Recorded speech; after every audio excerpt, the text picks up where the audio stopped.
नमस्कार दोस्तों, मैं जितेंद्र धनखड़ आप सभी का अपने ऑनलाइन ट्रेनिंग इंस्टीट्यूट में हार्दिक स्वागत करता हूं। आशा करता हूं आपको मेरी जो ट्रेनिंग प्रोग्राम है वो पसंद आते होंगे। आज का जो हमारा टॉपिक है वो है इलेक्ट्रिकल सेफ्टी। दोस्तों, इलेक्ट्रिकल सेफ्टी अपने आप में एक बहुत बड़ा सब्जेक्ट है। इलेक्ट्रिकल सेफ्टी को अगर हम देखें तो एक दो दिन के अंदर कंप्लीट नहीं कर सकते हैं। ये एक इलेक्ट्रिकल का एक अपना ही सब्जेक्ट है, जिसको जितना हम लोग डीपली जानेंगे उतना हम लोग अपने आप को और अपनी साइट को इलेक्ट्रोक्यूशन के खतरे से बचाने के लिए लायक बन सकते हैं। तो आइए दोस्तों, शुरू करते हैं इलेक्ट्रिकल सेफ्टी।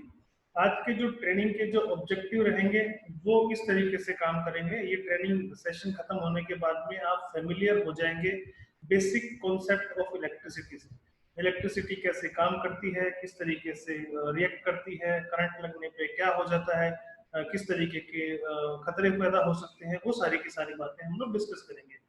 हम जानेंगे कि हमारे शरीर के ऊपर, ह्यूमन का जो शरीर है, इंसान का जो शरीर है, उसके ऊपर इसके किस तरीके के हजार्ड हो सकते हैं, किस तरीके से खतरे या किस तरीके से प्रभाव डाल सकती है इलेक्ट्रिसिटी या बिजली हमारे शरीर के ऊपर। हम लोग ये ट्रेनिंग सेशन खत्म करने के बाद में ये समझेंगे कि कॉमन इलेक्ट्रिकल हजार्ड क्या है जो कि मैसनरी वर्क के अंदर में आ सकते हैं, या कंस्ट्रक्शन फील्ड की अगर बात करें तो जितने भी कंस्ट्रक्शन फील्ड के अंदर जो इलेक्ट्रिकल से रिलेटेड हजार्ड हैं वो किस किस तरीके से हो सकते हैं, उनको कैसे हम लोग कंट्रोल करेंगे, उनको जानेंगे। हम लोग फेमिलियर बनेंगे इलेक्ट्रिकल के जो प्रोटेक्टिव जो डिवाइसेस हैं, जैसे ELCB है, RCCB है, GFCI है, इनके बारे में हम लोग जानेंगे। हम लोग नॉलेजेबल हो जाएंगे सेफ वर्क प्रैक्टिसेस के लिए कि इलेक्ट्रिकल जो स्विचेस हैं, इलेक्ट्रिकल जो गियर्स हैं, उनके साथ में जब काम करें तो किस तरीके की सावधानी हम लोग बरतें, किस तरीके का काम हम लोग करें जो कि हम हमें करंट से बचाया जा सके या हम खुद करंट से बच सके। तो चलिए, देखिए, अभी हम इलेक्ट्रिसिटी की बात करते हैं। जो इलेक्ट्रिसिटी जो है वो एक सेकंड कोज है कंस्ट्रक्शन के अंदर डेथ का। सबसे पहले नंबर पे आता है फॉल फ्रॉम हाइट या फॉल ऑफ मटेरियल। इन दोनों के बाद में जो आता है सेकंड नंबर पे, फॉलिंग ऑब्जेक्ट के बाद में या फॉलिंग पर्सन के बाद में, इलेक्ट्रिसिटी सबसे बड़ा दूसरा कारण है जिसकी वजह से कंस्ट्रक्शन में मौतें होती है, जिसकी वजह से कंस्ट्रक्शन में लोगों को अपनी जान से हाथ धोना पड़ता है। इलेक्ट्रोक्यूशन जो है, जो करंट जो है वो 12% है फेटेलिटी, अगर बात करे जाए मौतों का कारण, तो 12% जो मौतें होती हैं इलेक्ट्रोक्यूशन की वजह से कंस्ट्रक्शन के अंदर होती हैं।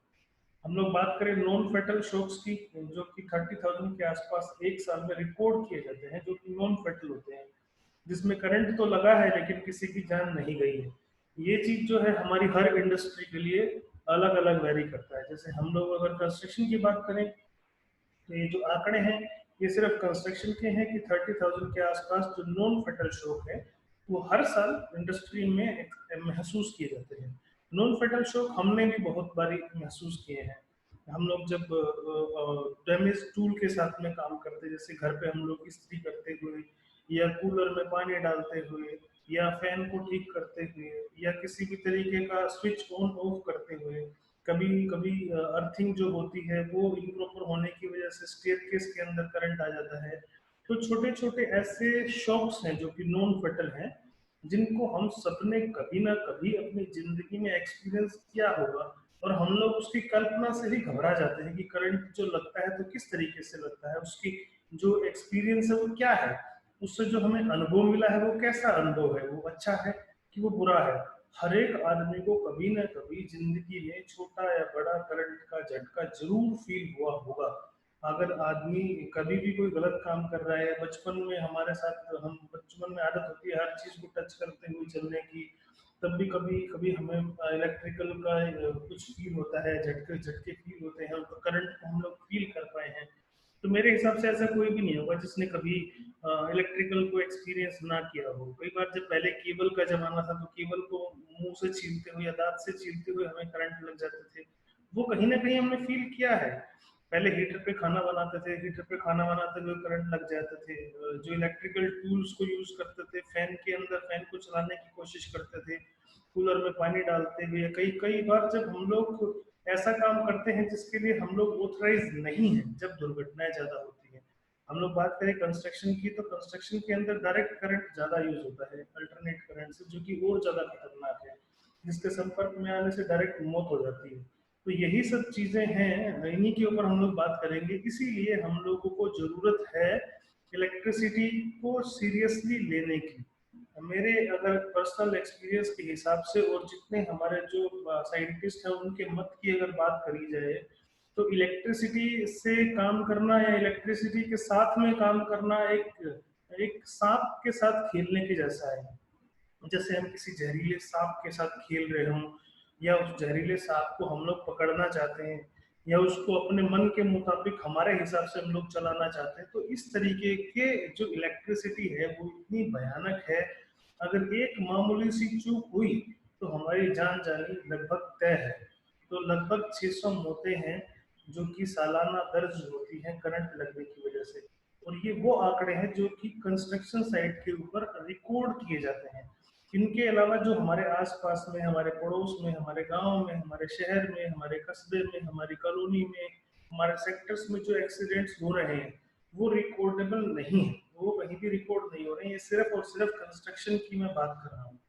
बहुत सारे ऐसे इंसिडेंट हैं जिनमें लोगों की जान चली गई है। हाउस होल्ड काम करते हुए, घर पे काम करते हुए लोगों, अब 4-5 दिन पहले, 10 दिन पहले भी न्यूज में आया था कि कूलर में पानी डालते हुए आदमी की करंट लगने से मृत्यु हो गई, चोरों की मृत्यु हो गई बिजली के तार काटते हुए। तो बहुत सारे ऐसे ऐसे केसेस हैं जिनको आप आमतौर पर न्यूज में सुन सकते हैं, देख सकते हैं। तो वही हमारा आज का टॉपिक है। इसीलिए हम लोग बोलते हैं कि इलेक्ट्रिसिटी को हमें थोड़ा सीरियसली लेना पड़ेगा। इसको, इसके साथ कोई भी किसी भी तरीके की लापरवाही अगर हमने बरती तो ये बहुत बड़े खतरे को अंजाम दे सकता है, बहुत बड़े फेटल दुर्घटना को अंजाम दे सकता है। अगर हमने इलेक्ट्रिसिटी को सीरियसली नहीं लिया, अगर हमने इन दुर्घटनाओं को सीरियसली नहीं लिया, इलेक्ट्रिसिटी के साथ हम लोगों ने अच्छे से डील नहीं किया, तो इस तरीके की दुर्घटनाएं हमारे साथ में हो सकती हैं। तो ये कुछ इलेक्ट्रिकल एक्सीडेंट हैं जिनके होने के जो चांसेस हैं या कैसे होते हैं वो बताते हैं। जो मेन कॉजेज हैं इलेक्ट्रिकल एक्सीडेंट के, जैसे ड्रिलिंग करते हुए या कटिंग करते हुए केबल्स के थ्रू करंट लग सकता है, डिफेक्टिव टूल यूज करते हुए केबल अगर डिफेक्टिव है, या कोई इक्विपमेंट अगर खराब है उसको हम लोग डील कर रहे हैं, उसके साथ हम लोग काम कर रहे हैं, उससे भी हमें करंट लग सकता है। कोई हाई लाइन जो अब ओवरहेड जो लाइन है उसके साथ में, उसके पास में काम करते हुए उसके टच में आने से, उसके संपर्क में आने की वजह से इलेक्ट्रिक्यूशन हो सकता है। जो डी एनर्जाइज जो लाइन है, जो सर्किट्स हैं, उनके ऊपर फेल होने की वजह से करंट लग सकता है, या हम लोग लो आउट टैग आउट ना यूज करें तब हमारे को करंट लग सकता है। हमारे जो लाइव पार्ट्स हैं उनके कांटेक्ट में आने की वजह से करंट लग सकता है, या लाइव पार्ट को अगर गार्ड करके नहीं रखा गया है तो करंट लग सकता है। अनक्वालिफाइड एम्प्लॉयड, जिस आदमी को काम के बारे में नहीं पता है, उससे काम करवाने की वजह से एक्सीडेंट हो सकता है, मौत हो सकती है। ये जो इंस्टॉलेशन है अगर वो अच्छे तरीके से नहीं है तो दुर्घटना हो सकती है। इम्प्रॉपर इंस्टॉलेशन को आप जुगाड़ भाषा में भी समझ सकते हैं कि हम लोग जुगाड़ बना दिया। एक गांव के अंदर जैसे करते हैं, ट्यूबवेल चलाने के लिए हाईलाइन जो हमारा ओवरहेड लाइन है वहां से एक सिंगल वायर लेके आते हैं, उसको हमारे हैंडपंप के साथ में या किसी नीचे जमीन के अंदर अर्थ मिला के वहां से उसको या एनर्जाइज करके करंट बना देते हैं। तो वो बड़ा ही खतरनाक चीज है वो। इम्प्रॉपर इंस्टॉलेशन इस तरीके से समझ सकते हैं कि अपने खंभे के ऊपर से जो हमारा इलेक्ट्रिकल पोल है वहां से आपने 2 वायर उठा लिए, एक वायर को आपने एक कील के साथ लपेट दिया, एक वायर को आपने एक मील के साथ बांध दिया, और उससे आपने अपना पूरा के पूरे घर का या अपने पूरे के पूरे जो काम, जो अपना वर्क प्लेस है उसका पूरा का पूरा इलेक्ट्रिकल सिस्टम को आपने वहां से चला दिया।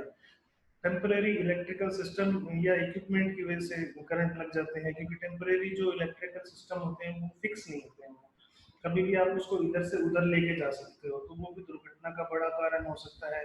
इलेक्ट्रिकल की जो प्रोटेक्टिंग डिवाइसेस हैं उनको हम लोग कई बार बाईपास कर देते हैं, उसकी वजह से करंट लग सकता है। जीएफसीआई जो है, ग्राउंड सर्किट इंटरप्टर जो है, अगर उनको हम लोग नहीं यूज कर रहे हैं तो भी करंट लग सकता है।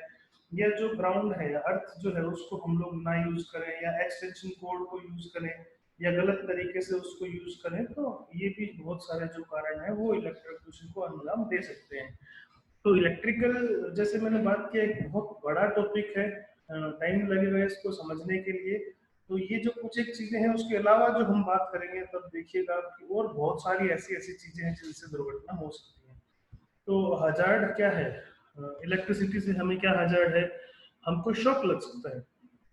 शॉक जो है वो बहुत ही कॉमन है, और जो इलेक्ट्रोक्यूशन जब लगता है, शॉक जब लगता है उसकी वजह से करंट लग जाता है, तो उसमें मसल्स जो होती हैं वो श्रिंक हो जाती हैं, उनमें कॉन्ट्रैक्शन बन जाता है, जो कि सेकेंडरी इंजरी है हमारे पोल्स के लिए। अगर कोई आदमी ऊपर अगर काम कर रहा है, उसको करंट लगता है, तो करंट लगने की वजह से उसकी मसल्स भी सिकुड़ेंगी, और वो नीचे गिर के उसकी मसल्स फ्रैक्चर भी हो जाएंगी, उसकी जो बोन्स है वो फ्रैक्चर भी हो जाएंगी। तो हाइट का भी बड़ा इशू बन गया अगर आप इलेक्ट्रिसिटी पे काम कर रहे हैं तो। फायर हो सकती है, अगर आप हीट या स्पार्क वहां से जनरेट हो रहा है, तो वो किसी कंबस्टिबल मटेरियल के कांटेक्ट में आने की वजह से आग पकड़ सकता है।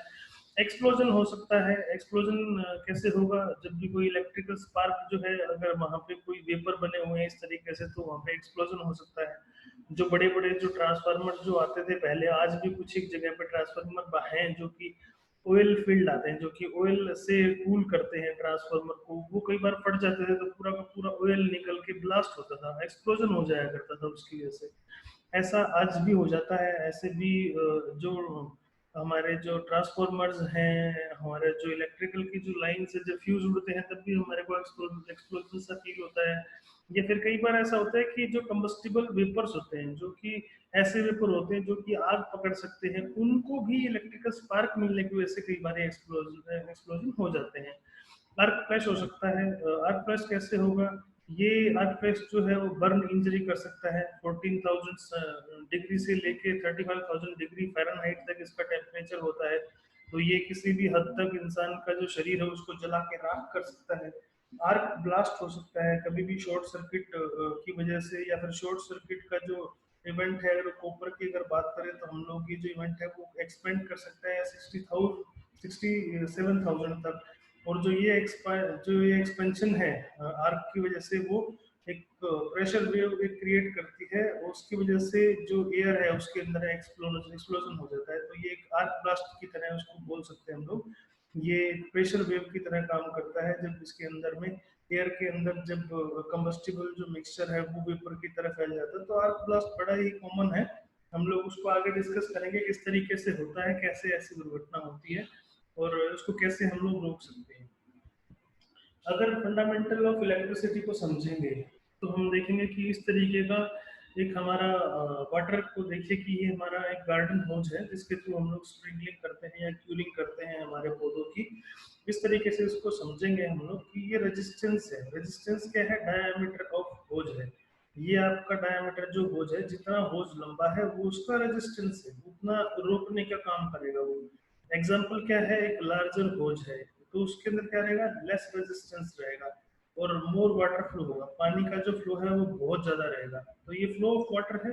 आगे जो हमें पानी मिल रहा है ये हमारा डिस्चार्ज होज है। होज जो हमारा है उसकी वजह से रेजिस्टेंस बनेगी। जितना छोटा रहेगा उसकी वजह से कम रेजिस्टेंस बनेगी। तो ये फ्लो ऑफ वाटर जो है ये क्या है?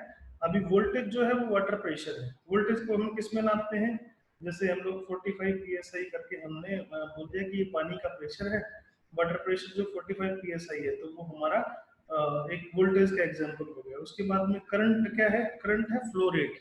फ्लो रेट क्या है? फ्लो ऑफ वाटर, जितना पानी निकल रहा है। एग्जांपल अगर 15 गैलन पर मिनट निकल रहा है, तो वो हमारा फ्लो रेट है। तो हमारा जो वोल्टेज है वो हमारा वाटर प्रेशर है, जो कि डिस्चार्ज पाइप के अंदर है। और जो हमारा करंट है वो फ्लो रेट है, जो कि बाहर निकल रहा है। कितने पर मिनट निकल रहा है? यहाँ पर 15 गैलन 15 गैलन पर मिनट के आसपास निकल रहा है। तो ये हमारा करंट हो गया। इसको इस तरीके से समझेंगे आगे। फंडामेंटल ऑफ इलेक्ट्रिसिटी में इलेक्ट्रिकल करंट जो है वो फ्लो ऑफ इलेक्ट्रॉन्स है थ्रू अ कंडक्टर। जो इलेक्ट्रॉन्स जो हैं वो हम नेगेटिव चार्ज होते हैं, जिनकी वजह से वो फ्लो करते हैं हमारे कंडक्टर की वजह से। कंडक्टर क्या है? कंडक्टर एक ऐसा मटेरियल है जो कि अलाउ करता है इलेक्ट्रॉन्स को बहने के लिए। जैसे हमने देखा था कि डिस्चार्ज होज के अंदर से पानी के अंदर, पानी जो है वो डिस्चार्ज होज के अंदर से जा रहा है। तो वो जो डिस्चार्ज हमने बोला था कि ये जो होज के अंदर जो पाइप जा रहा है वो करंट है, और वोल्टेज रेजिस्टेंस हमने ऐसे डिस्कस किया था। तो ऐसे ही जो हमारा जो मटेरियल है वो क्या है? हमारा कॉपर मटेरियल हो गया। सबसे अच्छा जो कंडक्टर है वो गोल्ड है, उसके बाद सिल्वर है, उसके बाद आपका ब्रास है, उसके बाद आपका कॉपर है, उसके बाद आपका एल्यूमिनियम है, सिल्वर है। ये सारी की सारी जो चीजें आती हैं वो सिस्टमेटिक काम करती हैं इस तरीके से। तो ये कंडक्टर हैं इलेक्ट्रॉन्स के, जो कि इलेक्ट्रॉन्स को बहाने में या इलेक्ट्रॉन्स को एक जगह से दूसरी जगह पहुंचाने में हेल्प करते हैं। उसके बाद इंसुलेटर क्या है? इंसुलेटर रेजिस्ट करता है इलेक्ट्रॉन्स के फ्लो को, रोकता है। जो हम लोग जहाँ पे प्रोटेक्शन डिवाइसेस लगाते हैं वहाँ पे इंसुलेटर का बड़ा काम होता है। रेजिस्टेंस क्या करती है? ये अपोज करती है इलेक्ट्रॉन्स को फ्लो करने के लिए। तो ये हेल्प करता है। इंसुलेटर और रेजिस्टेंस जो है उनका मिला जुला सा काम है दोनों का, उसको समझेंगे आगे कैसे हम लोग काम करते हैं इसमें।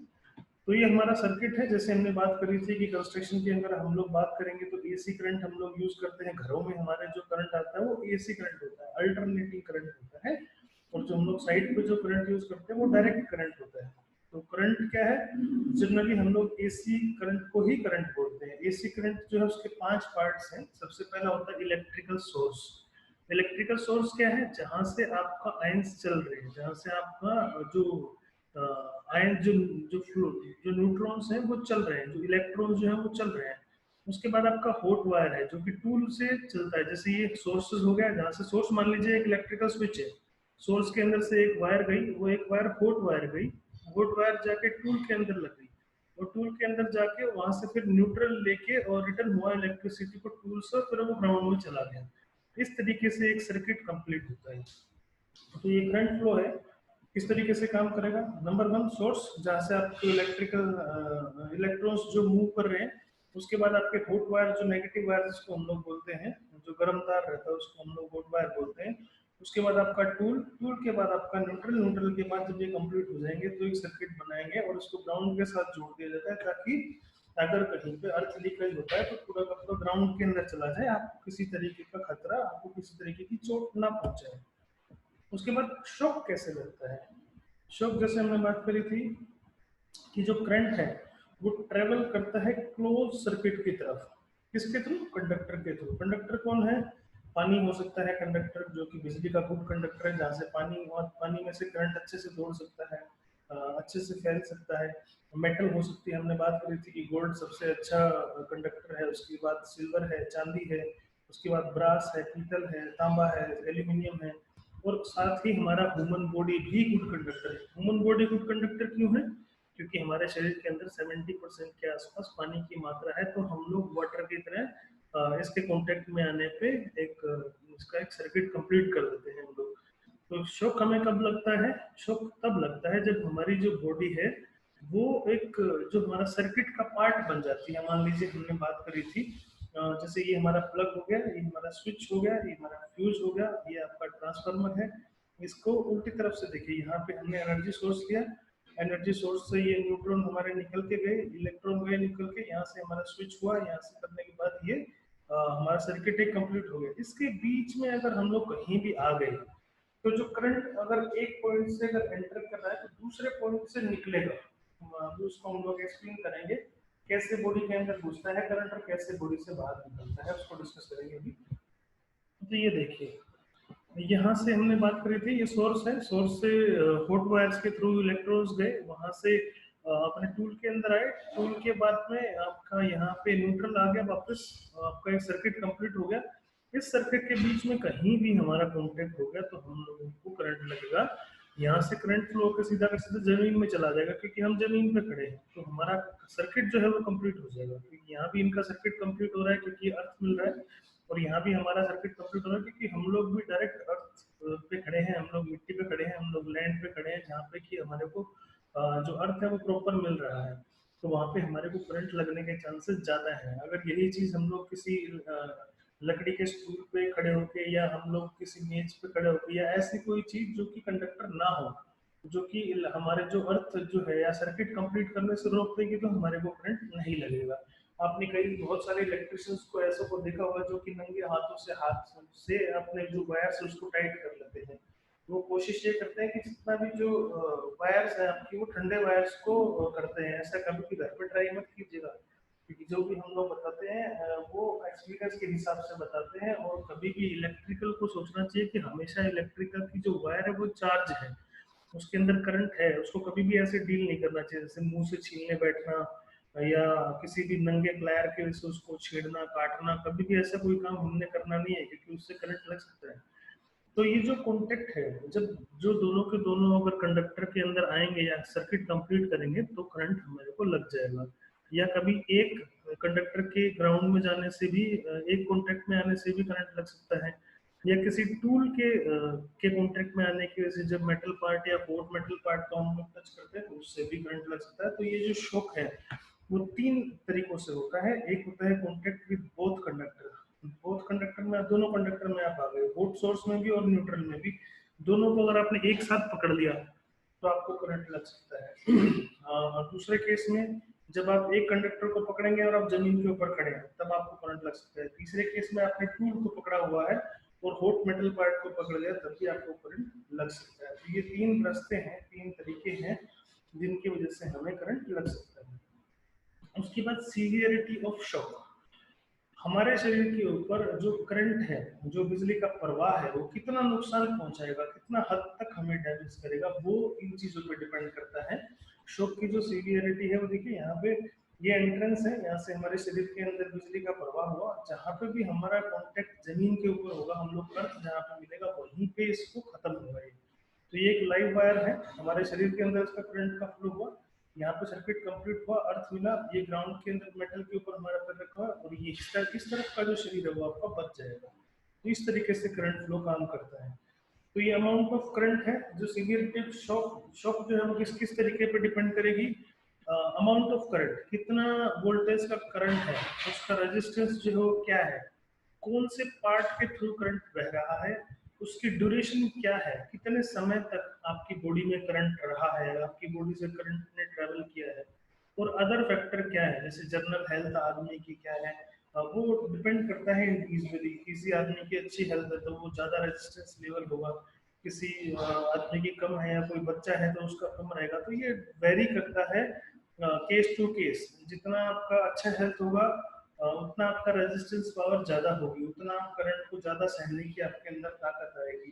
तो ये सब चीज़ें उसी चीज़ के लिए हैं। तो ये फैक्टर काम करते हैं। शॉक की जो सीवियरिटी है, शॉक कितना गंभीर होगा आपको लगने के बाद, उसके ऊपर डिपेंड करता है पूरा का पूरा।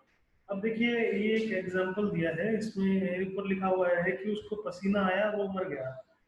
तो एक आदमी था जिसको करंट लगा पसीने की वजह से, वो एक ड्रिल मशीन चला रहा था, इलेक्ट्रिकल ड्रिल मशीन चला रहा था, और अपने लोन के अंदर, हमारा जो बैकयार्ड है, अपने घर के जो पीछे हम लोग बगीचा बना लेते हैं, उस बगीचे के अंदर वो ड्रिल मशीन चला रहा था।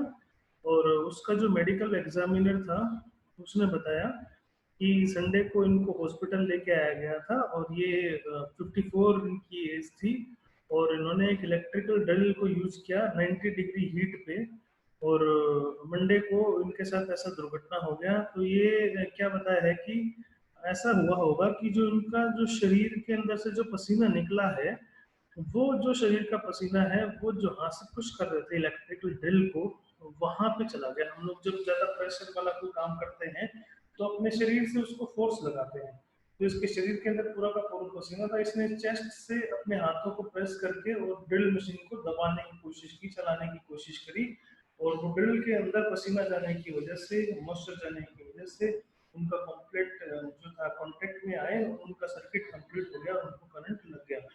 ऐसी ऐसी दुर्घटनाएं बहुत सारी हुई हैं साइट पे काम करते हुए। या घरों में भी जब हम लोग कोई नया घर बना रहे होते हैं तो सोचते हैं कि नया नया फर्श है, यहाँ पे हम लोग क्या चप्पल पहन के जाएंगे या जूते पहन के जाएंगे, फर्श का खराब हो जाएगा। नंगे पैरों से वेट कंडीशन में हमारा शरीर है, हम लोग तराई करना शुरू कर देते हैं, उन पर कोई इलेक्ट्रिकल वायर जो लाइव होती है उसकी कॉन्टेक्ट में आने की वजह से हमारी मौत हो जाती है। क्योंकि बिजली है जो, वो पानी जो है उसका गुड कंडक्टर है, हमारा जो शरीर है वो भी बिजली के लिए गुड कंडक्टर है। तो ये जो गुड कंडक्टर के आप कांटेक्ट में अगर आओगे, आपका सर्किट कंप्लीट होगा और आपकी जान चली जाएगी। तो इलेक्ट्रिसिटी जो है वो बहुत ज़्यादा क्रिटिकल है, बहुत ज़्यादा खतरनाक है। उसको जितना सेफली हम लोग काम करेंगे उसके ऊपर उतना ही हम लोग बच के उससे रह सकते हैं। तो ये इफेक्ट्स हैं, कितने डिग्री का करंट कितने एम्पियर का करंट आपके शरीर को कितना नुकसान पहुंचा सकता है। तो हम लोग अगर बात करें तो 3 मिली एम्पियर का जो करंट है वो पेनफुल शॉक देगा। पेनफुल शॉक मतलब आपको झटका लगेगा जो कि आपको दर्द करेगा, आपको दर्द फील होगा जब करंट लगने के बाद में। 10 मिली एम्पियर के ऊपर का अगर करंट है तो आपका जो मसल्स है वो श्रिंक हो जाएंगे, सिकुड़ने लग जाएंगे आपकी मसल्स। 20 मिली एम्पियर का अगर करंट है तो ये जो करंट है इसको कंसीडर किया जाता है कि ये सीवियर शॉक है, बहुत बड़ा करंट है 20 मिली एम्पियर का। और 30 मिली एम्पियर के जो ऊपर का करंट है उसमें लंग्स को पैरालाइसिस हो जाता है, लंग्स काम करना बंद कर देते हैं कुछ समय के लिए, उसको हम लोग सीपीआर देके चालू कर सकते हैं। सीपीआर के लिए आपको मेरा दूसरा वीडियो देखना पड़ेगा, उसमें एक सीपीआर का पूरा वीडियो बना हुआ है, किस तरीके से सीपीआर दिया जाए, कौन सा सही मेथड है, बच्चों को कैसे सीपीआर दिया जाए, बड़ों को कैसे सीपीआर दिया जाए, तो पूरी की पूरी उसकी डिटेल है। उसके बाद में आपका जो 50 मिली एम्पियर का जो करंट है वो पॉसिबली क्या करता है, आपको मशीन का जरूरत पड़ता है, आपका जो लंग्स है, आपका जो हार्ट है वो काम करना बंद कर देता है, आपका जो वेंट्रिकुलर आपको फिब्रिलेशन चाहिए उसके लिए, और फिब्रिलेट करने के लिए एक मशीन आती है जो फिल्मों में आपको दिखाते हैं, इस तरीके की तरह जो होती है उसको आपस में रब करके छाती पे लगाया जाता है और उससे आपके सांस को, आपके दिल की धड़कन को दोबारा चलाया जाता है। तो 50 मिली एम्पियर का जो करंट है वो आमतौर पर मौत को अंजाम दे सकता है। तो हमारे जितने भी ये होते हैं अर्थ रेजिस्टेंस होते हैं, या हमारे एएलसीबी होते हैं, अर्थ लीकेज जो ब्रेकर रहते हैं, उसके साथ में जितनी भी उसकी रेटिंग होती है वो 30 मिली एम्पियर के ऊपर सेट होती है। कि जैसे ही 30 मिली एम्पियर के ऊपर का अर्थ लीक होगा तो अर्थ लीक की वजह से वो सर्किट जो है वो ब्रेक हो जाएगा और automatically power supply cut off हो जाएगी और आपकी जान को बचा लिया जाएगा। उस केस में लंग्स पैरालिसिस हो सकते हैं, लेकिन टेम्परेरी रूप से होंगे, जिनको कि आप सीपीआर देके दोबारा चालू कर सकते हैं। तो यहाँ पे हम लोग काम करते हैं, इन सब चीजों पे अभी तक काम शुरू नहीं हुआ है। उसके बाद में अगर 100 मिली एम्पियर से लेकर 4 एम्पियर तक का करंट चला गया तो सर्टनली फैटल होगा, आदमी 100% मरेगा ही मरेगा। अगर 4 मिली एम्पियर के ऊपर करंट है तो आदमी मरेगा नहीं, हार्ट पैरालिसिस हो जाएगा, मरेगा नहीं, सीवियर बर्न हो जाएंगे इंसान को। जब जब करंट की जो रेटिंग जो है वो ज्यादा हो जाती है तो इंसान मरता नहीं, जल जाता है, और बहुत देर तक अगर उसके कांटेक्ट में रहता है तो मर भी सकता है, दिल भी काम करना बंद कर देगा तो आदमी की जान भी चली जाएगी। तो ये इफेक्ट्स हैं करंट के, जब करंट आपके शरीर से फ्लो होता है तो उसके इस तरीके के परिणाम आपके साथ में हो सकते हैं। ये देखिए, अभी ये बात कर रहे हैं वेट स्किन की और ड्राई स्किन की। अगर आपका शरीर गीला है तो किस तरीके से काम करेगा, अगर आपका शरीर सूखा है तो किस तरीके से काम करेगा। हम लोग यहाँ पे इसको देख लेते हैं कि 1 एम्पियर जो है वो 1000 मिली एम्पियर के बराबर में है, तो इसको आप ध्यान रखेंगे, 1 milli ampere is equal to 1000 milli ampere. तो यहाँ पे ड्राई स्किन है, ड्राई स्किन में अगर काम करेंगे तो dry skin oblique 1000 to 60,000 ohms. तो ये आपका करंट रेटिंग निकल के आई 110 वोल्ट के ऊपर। अगर हम लोग बात करेंगे अगर लेस देन 1 मिली एम्पियर से भी हम लोग काम करें तो 3,50,000 ओम्स के आसपास का हमें मिलेगा।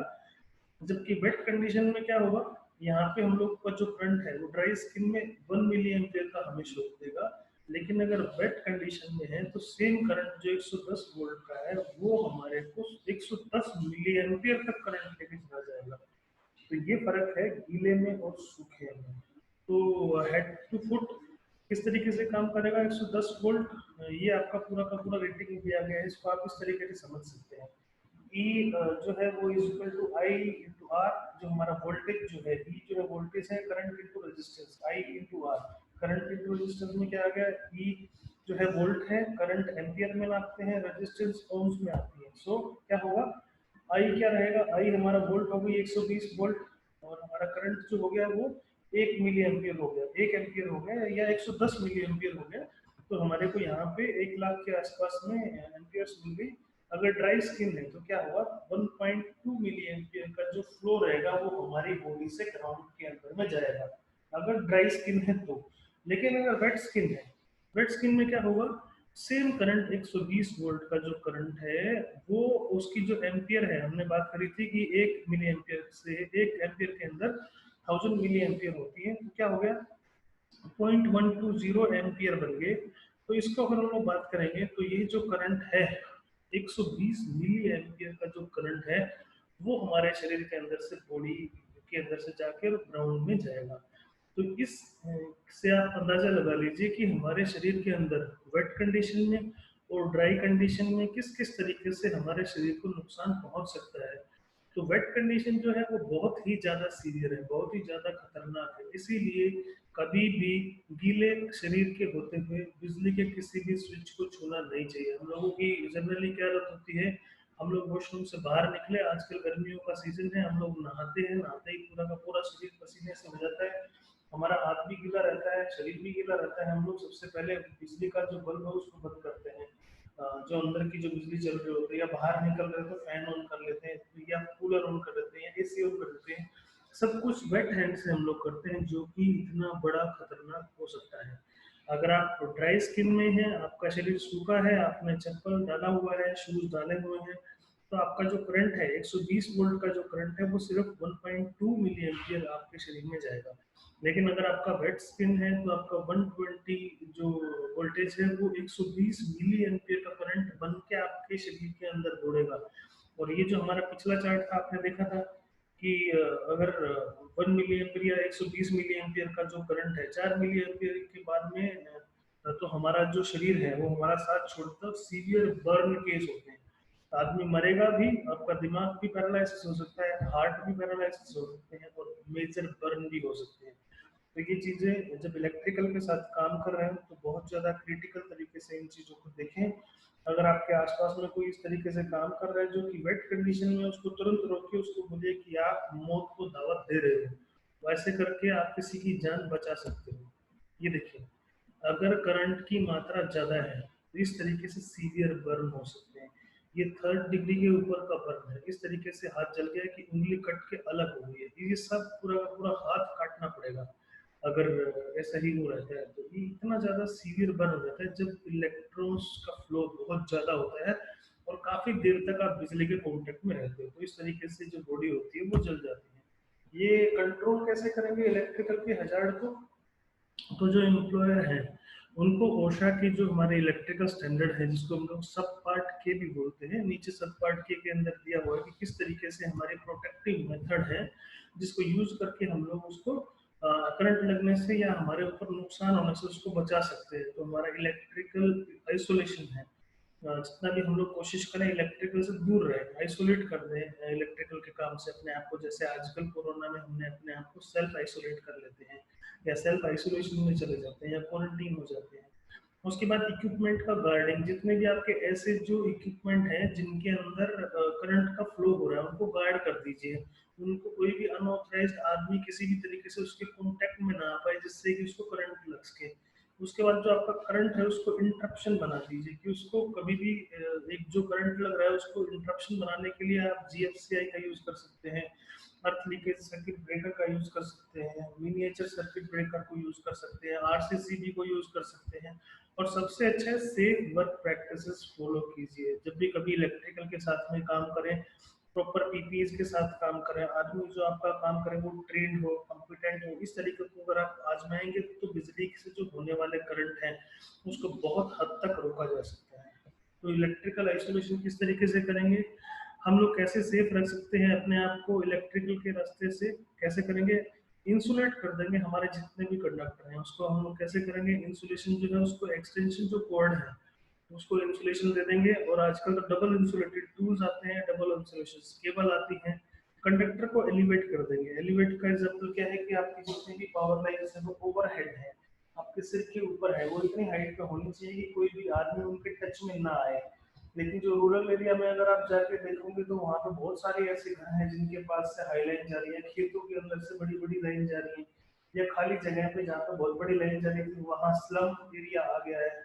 तो वो बहुत बड़ा केस बन जाता है वहाँ पे फायर होने का, वहाँ करंट होने का। तो हमने वहाँ से दूर रहना है, अपने शरीर को अपने घर को बचाना है उन जगहों पर जाने के लिए। वहाँ पर जहाँ पे भी ऐसा कोई इलेक्ट्रिकल लाइन होती है वहाँ पर जमीन भी बहुत सस्ते मिल जाती है। वो कारण वही रहता है कि वो रिस्क है, हाई रिस्क जोन में वो एरिया आता है। तो वहाँ पे ऐसा इन चीज़ों को अवॉइड कीजिए। जहाँ पे ऐसा कोई पावर लाइन जा रहा है नहीं तो वो कभी भी आपको जान से हाथ धोना पड़ सकता है इसकी वजह से। उसके बाद में जो आपके कंडक्टर हैं उनको हम लोग गार्ड जो है उनको यूज कर सकते हैं। गार्डिंग कैसे करेंगे हम लोग? जो हमारा रिसेप्टिकल जो कवर्स है या बॉक्सेस हैं उसको हम लोग यूज करेंगे, या कंड्यूट लगा देंगे। अगर कहीं पे कोई छोटी केबल हम लोग यूज कर रहे हैं उसको हम लोग अगर बचाना है, उसको इंसुलेशन डबल इंसुलेशन बनाने के लिए गार्ड कर देंगे। गार्डिंग के लिए आप कंड्यूट लगा सकते हो, वो बेस्ट ऑप्शन है। कंडूट जब लगाएंगे तो वो चूहों से भी बचाएगा, केबल को कटने से, और किसी हैवी ऑब्जेक्ट के कांटेक्ट में आने से भी उसको बचाएंगे। तो कंडूट है, कवर है, बॉक्सेस हैं, ये सब बचाने का काम करते हैं। तो ये ऐसी चीजें हैं जो कि इलेक्ट्रिकल के आइसोलेशन में आपकी हेल्प करती हैं, जिससे कि आप बिजली के करंट से बच सकते हो। तो ये हमने देखा किस तरीके से हम लोग उसको आइसोलेट करेंगे। अब देखेंगे हम लोग इंसुलेशन कैसे करेंगे, इंसुलेट कैसे करेंगे। तो इंसुलेटिंग द कंडक्टर्स, जब भी कभी हम लोग ऐसा कुछ करेंगे तो हमारा पहला काम है कि हम लोग हमारे वर्कर्स को सेफ गार्ड करें, उनको काम करने के लिए सेफ चीजें दें, जिससे कि इलेक्ट्रिकली एनर्जाइज जो वायर है उनको प्रॉपर इंसुलेट कर दें, ताकि उनको करंट से बचाया जा सके। जो भी हमारा रबड़ है, हमारा प्लास्टिक है, हमारे जो जितने भी वायर्स हैं, उनको ऊपर हमको अच्छी कोटिंग उसका देना है, या ऐसी चीजें खरीदनी है जो कि आईएसआई हो, प्रॉपर मार्क से बनी हो, या सेफ हो पूरी की पूरी, जिनसे कि हमारे जो वर्कर्स हैं उनको शॉक से बचाया जा सके, करंट लगने से बचाया जा सके, आग लगने से बचाया जा सके, या शॉर्ट सर्किट होने से बचाया जा सके, या ऐसी कोई जो हमारी वायर्स हैं जिनको हम लोग स्ट्रेन से बचा सकते हैं, उनके ऊपर झटका आए तो उनके बीच में कोई इंजरी ना हो, टूटे ना। इन सब चीजों से बचाने के लिए इंसुलेटिंग जो है वो बहुत अच्छा काम करता है, इंसुलेशन। तो ये नेसेसरी है जब भी हम कभी काम करते हैं हमारे इक्विपमेंट को। तो हमारे जो कोड है और उसके जो प्लग है, उसको हमने काम करने से पहले जांच लेना है कि वो सब तरीके से ठीक तरीके से काम कर रहे हैं, कहीं कोई डैमेज तो नहीं है, कोई टूल हमारा खराब तो नहीं हो गया है, कोई हमारे जो जीएफएसआई आई है वो अच्छी तरीके से काम कर रही है। हमको हमेशा याद रखना है कि छोटा सा डिफेक्ट जो है वो बड़ी हेल्प करेगा लीकेज के अंदर। और अगर अर्थ लीकेज होता है, अगर करंट लीक होता है, तो आदमी की जान जाना लगभग तय है, तो वो बड़ी दुर्घटना को अंजाम दे सकता है। इसलिए इंसुलेशन बहुत ज्यादा जरूरी है। उसके बाद डिफेक्टिव एक्सटेंशन कोड, अगर इस तरीके का कोई एक्सटेंशन कोड है तो वो भी आपकी जान लेने के लिए काफी सपोर्टिव हो जाएगा। देखिए यहाँ पे आपका जो वायर्स है उसका जो ऊपर का जो इंसुलेशन है वो क्रैक हो गया, वो टूट गया है। ये हमारी खराब प्रैक्टिस की वजह से भी टूट जाता है कई बार। ऊपर से हम डायरेक्ट इसको खींच रहे हैं, नीचे झटके के ऊपर ये आ रहा है, या हम लोग इमीडिएट इसके ऊपर इम्पैक्ट डालते हैं, ऊपर से लटका देते हैं। तो ये सब कुछ कारण है जिससे कि हमारे जो एक्सटेंशन कोड्स हैं वो डिफेक्टिव हो जाते हैं। तो उनसे बचाने के लिए आपका जो इंसुलेशन है उसको हमें लगातार चेक करते रहना है, और हमें लगे कि अगर कोई खराबी इसके अंदर आ गई है तो हमें उसको तुरंत उसको रिप्लेस करा देना है। ये देखिए एक्सटेंशन कोड की वजह से हमारा एक एक्सीडेंट हुआ था। एक वर्कर था जिसने कोशिश की स्कैफोल्डिंग के ऊपर चढ़ने की एक इलेक्ट्रिकल ड्रिल मशीन के साथ में। ड्रिल का जो कोड था वो इस तरीके से, जो आपने देखा पहली पिक्चर में, वो डैमेज था, टूटा हुआ था, और उसके अंदर से वायर भी निकले हुए थे। तो वायर जो थे वो कॉन्टेक्ट में आए स्कैफोल्डिंग के, और स्कैफोल्डिंग में कॉन्टेक्ट के आने की वजह से पूरे के पूरे स्कैफोल्डिंग के अंदर करंट फैल गया, जिससे कि वर्कर को करंट लगा, और ऊपर से नीचे गिरने की वजह से उसकी मौत हो गई। तो ऐसी ऐसी दुर्घटनाएं बहुत सी हुई हैं, जब डिफेक्टिव टूल की वजह से, डिफेक्टिव कोड्स की वजह से बहुत सारी दुर्घटनाएं हुई हैं। उसके बाद हमारा एलिवेटिंग है कि हमारे जो जितने भी हमारी एनर्जाइज लाइन है उनको एलिवेट कर दिया जाए, उनको इतनी हाइट पे रखा जाए कि कोई भी आम आदमी उनके कांटेक्ट में ना आ पाए। क्योंकि ये सेकंड तरीका है। दूसरा तरीका है सेफ गार्ड करने का हमारे वर्कर्स को, जितनी भी हमारे एनर्जी लाइन्स है उनको एलिवेट कर देना है, उनको ऊपर लेके जाना है। जितनी भी हमारी जो वायर है अगर वो ऊपर रहेंगी तो हम लोग अपनी जो जितनी भी पावर कंपनी है, चाहे वो रिलायंस है, चाहे वो टाटा है, इन कंपनी को हम लोग बोल के उनको बोल सकते हैं कि हमारे एरिया के अंदर आपकी जो वायर्स हैं वो झुक गई हैं, ढीली हो गई हैं, अडानी वाले जो है उनको बुलाइए, वो आके इनको ठीक करके जाएंगे। वो कोशिश करेंगे कि ये ऊपर रहे और ऊपर हैंग रहे, जिससे कि आपके जो वर्कर हैं वो ऐसी दुर्घटनाओं से बच जाए। ये बहुत ही जरूरी होता है चेक करना, जहाँ पे आप काम कर रहे हैं उस लोकेशन के ऊपर कोई ओवरहेड लाइन तो नहीं है। तो जब भी कभी आप काम शुरू करें तो काम शुरू करने के साथ साथ ये देखें कि आप जिस एरिया में काम करने वाले हैं वहाँ पे कोई ओवरहेड लाइन तो नहीं है जिसकी वजह से कोई दुर्घटना हो सकती है। हम याद कीजिए, याद रखिए कि जब भी हम कभी हमारे जो टूल्स हैं वो हमारे डिफेक्टिव टूल्स हैं, तो हम अपने आप को कभी भी अलाउ नहीं करना है कुछ भी काम करने के लिए। और हमने याद रखना है कि जितने भी हमारे टूल हैं, हमारा कोई मटेरियल है, वो एनर्जाइज लाइन से कम 10 फीट दूर रखना है। उसके लिए हम लोग बैरियर बना सकते हैं, उससे 10 फुट या 10 से 15 फुट, जो भी हमारा मैक्सिमम सेफेस्ट हाइट हमें मिलता है उतना दूर रख के हम लोग बैरियर बना सकते हैं, जिससे कि उससे नीचे ही हम लोग रहें, उसके ऊपर हम लोग ना जा पाए, ताकि हम लोग अपने आप को इलेक्ट्रिसिटी से, इलेक्ट्रिक से बचा पाए। उसके बाद ये देखिए ये वर्किंग नियर ओवरहेड लाइन है, एक पिक्चर दिया है जिसके अंदर आसपास में इलेक्ट्रिकल लाइंस जा रही है और बीच में आदमी काम कर रहा है। तो जो क्लियरेंस है वर्कर की वो जरूरी है, इक्विपमेंट के साथ में हमारा जो टूल है, मटेरियल है, या हमारा कोई स्कैफोल्डिंग है, या हमारा जितनी भी ऐसी लाइंस है वो किसी भी अनइंसुलेटेड लाइंस के कम से कम 10 फीट से ज़्यादा हमको दूरी बना के रखनी है ताकि हम लोग उसके कॉन्टेक्ट में ना आ पाए। उसके बाद में ओवरहेड लाइन की अगर बात करें तो एक वर्कर जो है इसने मोबाइल स्कैफोल्डिंग को मूव करने की कोशिश कर रहा था। स्कैफोल्डिंग जो है वो 7200 वोल्ट की लाइन के बीच में आया और वर्कर मर गया। तो ये फोटो जो है वो दिखा रही है कि किस तरीके से अनसेफ प्रैक्टिस हुआ यहाँ पे। इस अनसेफ प्रैक्टिस का कारण क्या था कि इसको जो ये आना है वो यहाँ से ना आने की वजह से दूसरा रास्ता लेना चाहिए था, लेकिन दूसरे रास्ते के अंदर एक क्रेन आके अपना काम कर रही थी। उस क्रेन के का इन्होंने वेट नहीं किया, ये क्रेन की चली जाएगी, इसका काम खत्म हो जाएगा, उसके बाद हम लोग कर लेंगे। हर आदमी को काम की जल्दी होती है और काम की जल्दी के चलते चलते इसने ऐसा स्टेप उठाया और काम की जल्दी की वजह से इसने क्या किया, दूसरा रास्ता दिया जो कि बिल्कुल अनसेफ था, जहाँ पे कि हाईलाइन जो ओवरहेड लाइन थी वहाँ पे ओवरहेड लाइन के संपर्क में है और वहीं पे जल के पूरा का पूरा राख हो गया। जितनी ज्यादा देर तक आप हाई वोल्टेज की लाइन में आते हो उतनी ज्यादा सीवियर इंजरी होती है। आदमी मरता तो है ही है, लेकिन साथ के साथ पूरा का पूरा शरीर अंदर तक जल जाता है। आदमी की जो स्किन है पूरी ड्राई हो जाती है अंदर तक। तो ये चीजें हम दिखाएंगे हम आपको किस तरीके से दुर्घटना हो जाती है लाइव इलेक्ट्रिकल वायर के कांटेक्ट में आने की वजह से। तो ये ऐसे जो इंसिडेंट हैं उनको रोका जा सकता है, उनको रोका जा सकता था अगर आप थोड़ी देर रुक जाएं या हमको पता हो, हमारे वर्कर को थोड़ा गाइड कर दिया जाए, अगर इस स्कैफोल्डिंग की हाइट को कम कर लिया जाता है, इसको दोबारा बना लिया जाता है, तो इस एक्सीडेंट को अवॉइड किया जा सकता था। अगर इन वर्करों ने वेट की होती कि ये मशीन या क्रेन जो यहाँ से निकल जाए उसके बाद हम लोग इसको मूव करें, तो इन दुर्घटनाओं को रोका जा सकता था। उसके लिए जरूरी है प्रॉपर सुपरविजन हो। जब भी आप कभी भी कोई ऐसा काम करें तो आपके आसपास में आपके साइड पे ऐसे लोग रहने चाहिए जो कि आपको गाइड कर सकें कि यहाँ से जाना रिस्की है, यहाँ से नहीं जाना है। कभी भी इतने बड़े स्कैफोल्डिंग को ऐसे नहीं करते हैं, ये अपने आप मौत को बुलावा देना है, अपने आप मौत को आगाह करना है कि हम लोगों ने जानबूझ के मर्डर किया है किसी आदमी का। ये उस तरीके का एक एक्सीडेंट है जिसको कि अवॉइड किया जा सकता है। उसके बाद गार्डिंग इंसुलेटर का काम क्या करती है, ये तीसरा रास्ता है हमारे वर्कर्स को सेफ गार्ड करने के लिए, जिससे भी हमारी जो इलेक्ट्रिकल की जो वायर्स है उसको हम लोग गार्ड कर दें। जैसे हम लोग ये ग्लैंड बॉक्स है हमारा, यहाँ से ग्लैंड को अंदर लिया जाता है, ये ओपन है, ये भी अनसेफ है। कभी भी ऐसी ग्लैंड जो कि खाली है जिसको हम लोग यूज नहीं करने हैं, जहाँ पे ग्लैंड आनी है उस एरिया को प्रॉपर क्लोज करके हमने रखना है। उसको हम लोग कवर कर सकते हैं बॉक्स के साथ में, या ऐसा इनक्लोजर लगा सकते हैं जो कि हमारा जो कंडक्टर है उसके बीच में आने से, हमारे वर्कर्स को कांटेक्ट में आने से रोके।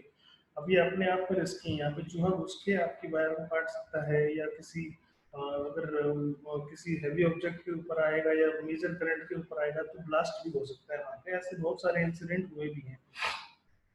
तो हमने कोशिश ये करनी है हमेशा जब भी कभी इलेक्ट्रिकल बॉक्सेस का हम लोग काम करें तो ये फ्री हो, ऐसी कोई चीज़ मिसिंग ना हो, कोई चीज़ निकली ना हो। हमने हमेशा याद रखना है कि जितने भी हमारे इलेक्ट्रिकल इक्विपमेंट है, चाहे वो 50 वोल्ट का भी हो, वो प्रॉपर गार्ड रहना चाहिए, उसको अनगार्ड नहीं रहना चाहिए, उसको प्रॉपर तरीके से कवर हमने करके रखना है ताकि किसी भी तरीके की दुर्घटना को होने से बचाया जा सके। तो ये देखिए ये गार्डिंग इस तरीके से काम करती है। कंडक्टर को गार्ड कर रहे हैं तो जीएफसीआई है। जीएफसीआई क्या काम करती है, मान लीजिए आपके हाथ में कोई छोटा टूल है, कोई ड्रिल मशीन है, कोई कटिंग मशीन है, बेंडिंग मशीन है, उसके साथ में जीएफसी लगा दी जाती है जो कि इंटरप्ट कर देती है। अगर कहीं से भी अर्थ लीकेज होती है तो ऑटोमेटिकली कट ऑफ हो जाती है कोई सप्लाई। हम लोग उसकी फोटो दिखाएंगे, जरा एक सेकंड वेट कीजिए। इस तरीके से आप गार्ड कर सकते हैं अपने कंडक्टर को। ये देखिए ये अनसेफ प्रैक्टिस है, ये कुछ हद तक सेफ प्रैक्टिस है, कभी भी इनको ओपन नहीं रखना है। हम लोग जब डीएमआरसी की बात करते हैं या मेट्रो कंस्ट्रक्शन की बात करते हैं तो वहाँ पे हम लोग को IP44 सिस्टम यूज करना होता है जो कि वेदर प्रूफ होते हैं, जहाँ पे कि इस तरीके का कोई एक्सीडेंट नहीं होना चाहिए। जो भी हम लोग ओपन एरिया में यूज करेंगे वो IP44 यूज करेंगे ताकि उसके अंदर कोई पानी के खतरे से या भाप के खतरे से, धुंध के खतरे से उसको बचाया जा सके। उसमें किसी तरीके की कोई नमी, कोई डस्ट, कोई आंधी, कोई रेत ना जा पाए उसके अंदर, तो उस तरीके से उसको गार्ड करके रख देना है। इस तरीके की जो वायर्स है उनका जाल बना के हमने नहीं रखना है।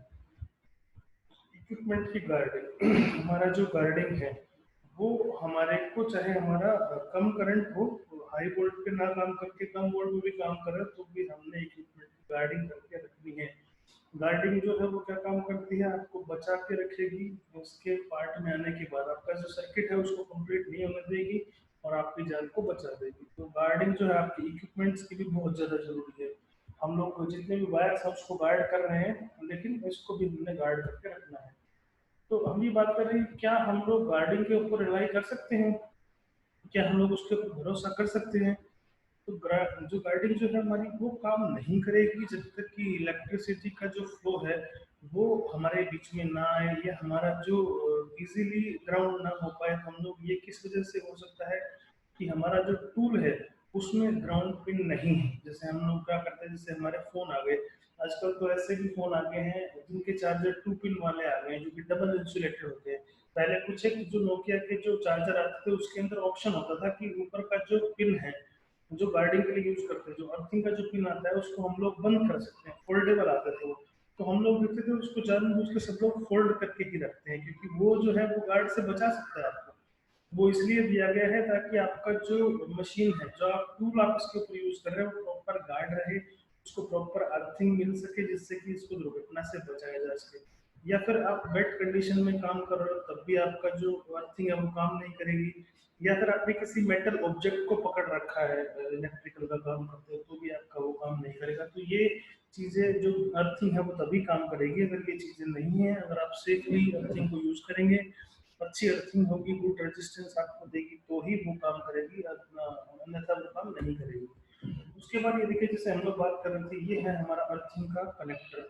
ये अर्थिंग का जो कनेक्टर है उसको हम लोग निकाल देते हैं, तोड़ देते हैं उसको, ताकि कौन लगाएगा उसको, डबल पिन में ही अच्छी तरीके से लग जाती है। कई बार ये जो होता है इसका स्लोट मैच नहीं होता है, स्लोट मैच ना होने की वजह से हम लोग उसको तोड़ देते हैं, निकाल देते हैं कि इसकी क्या जरूरत है, मेन काम तो इसी का है।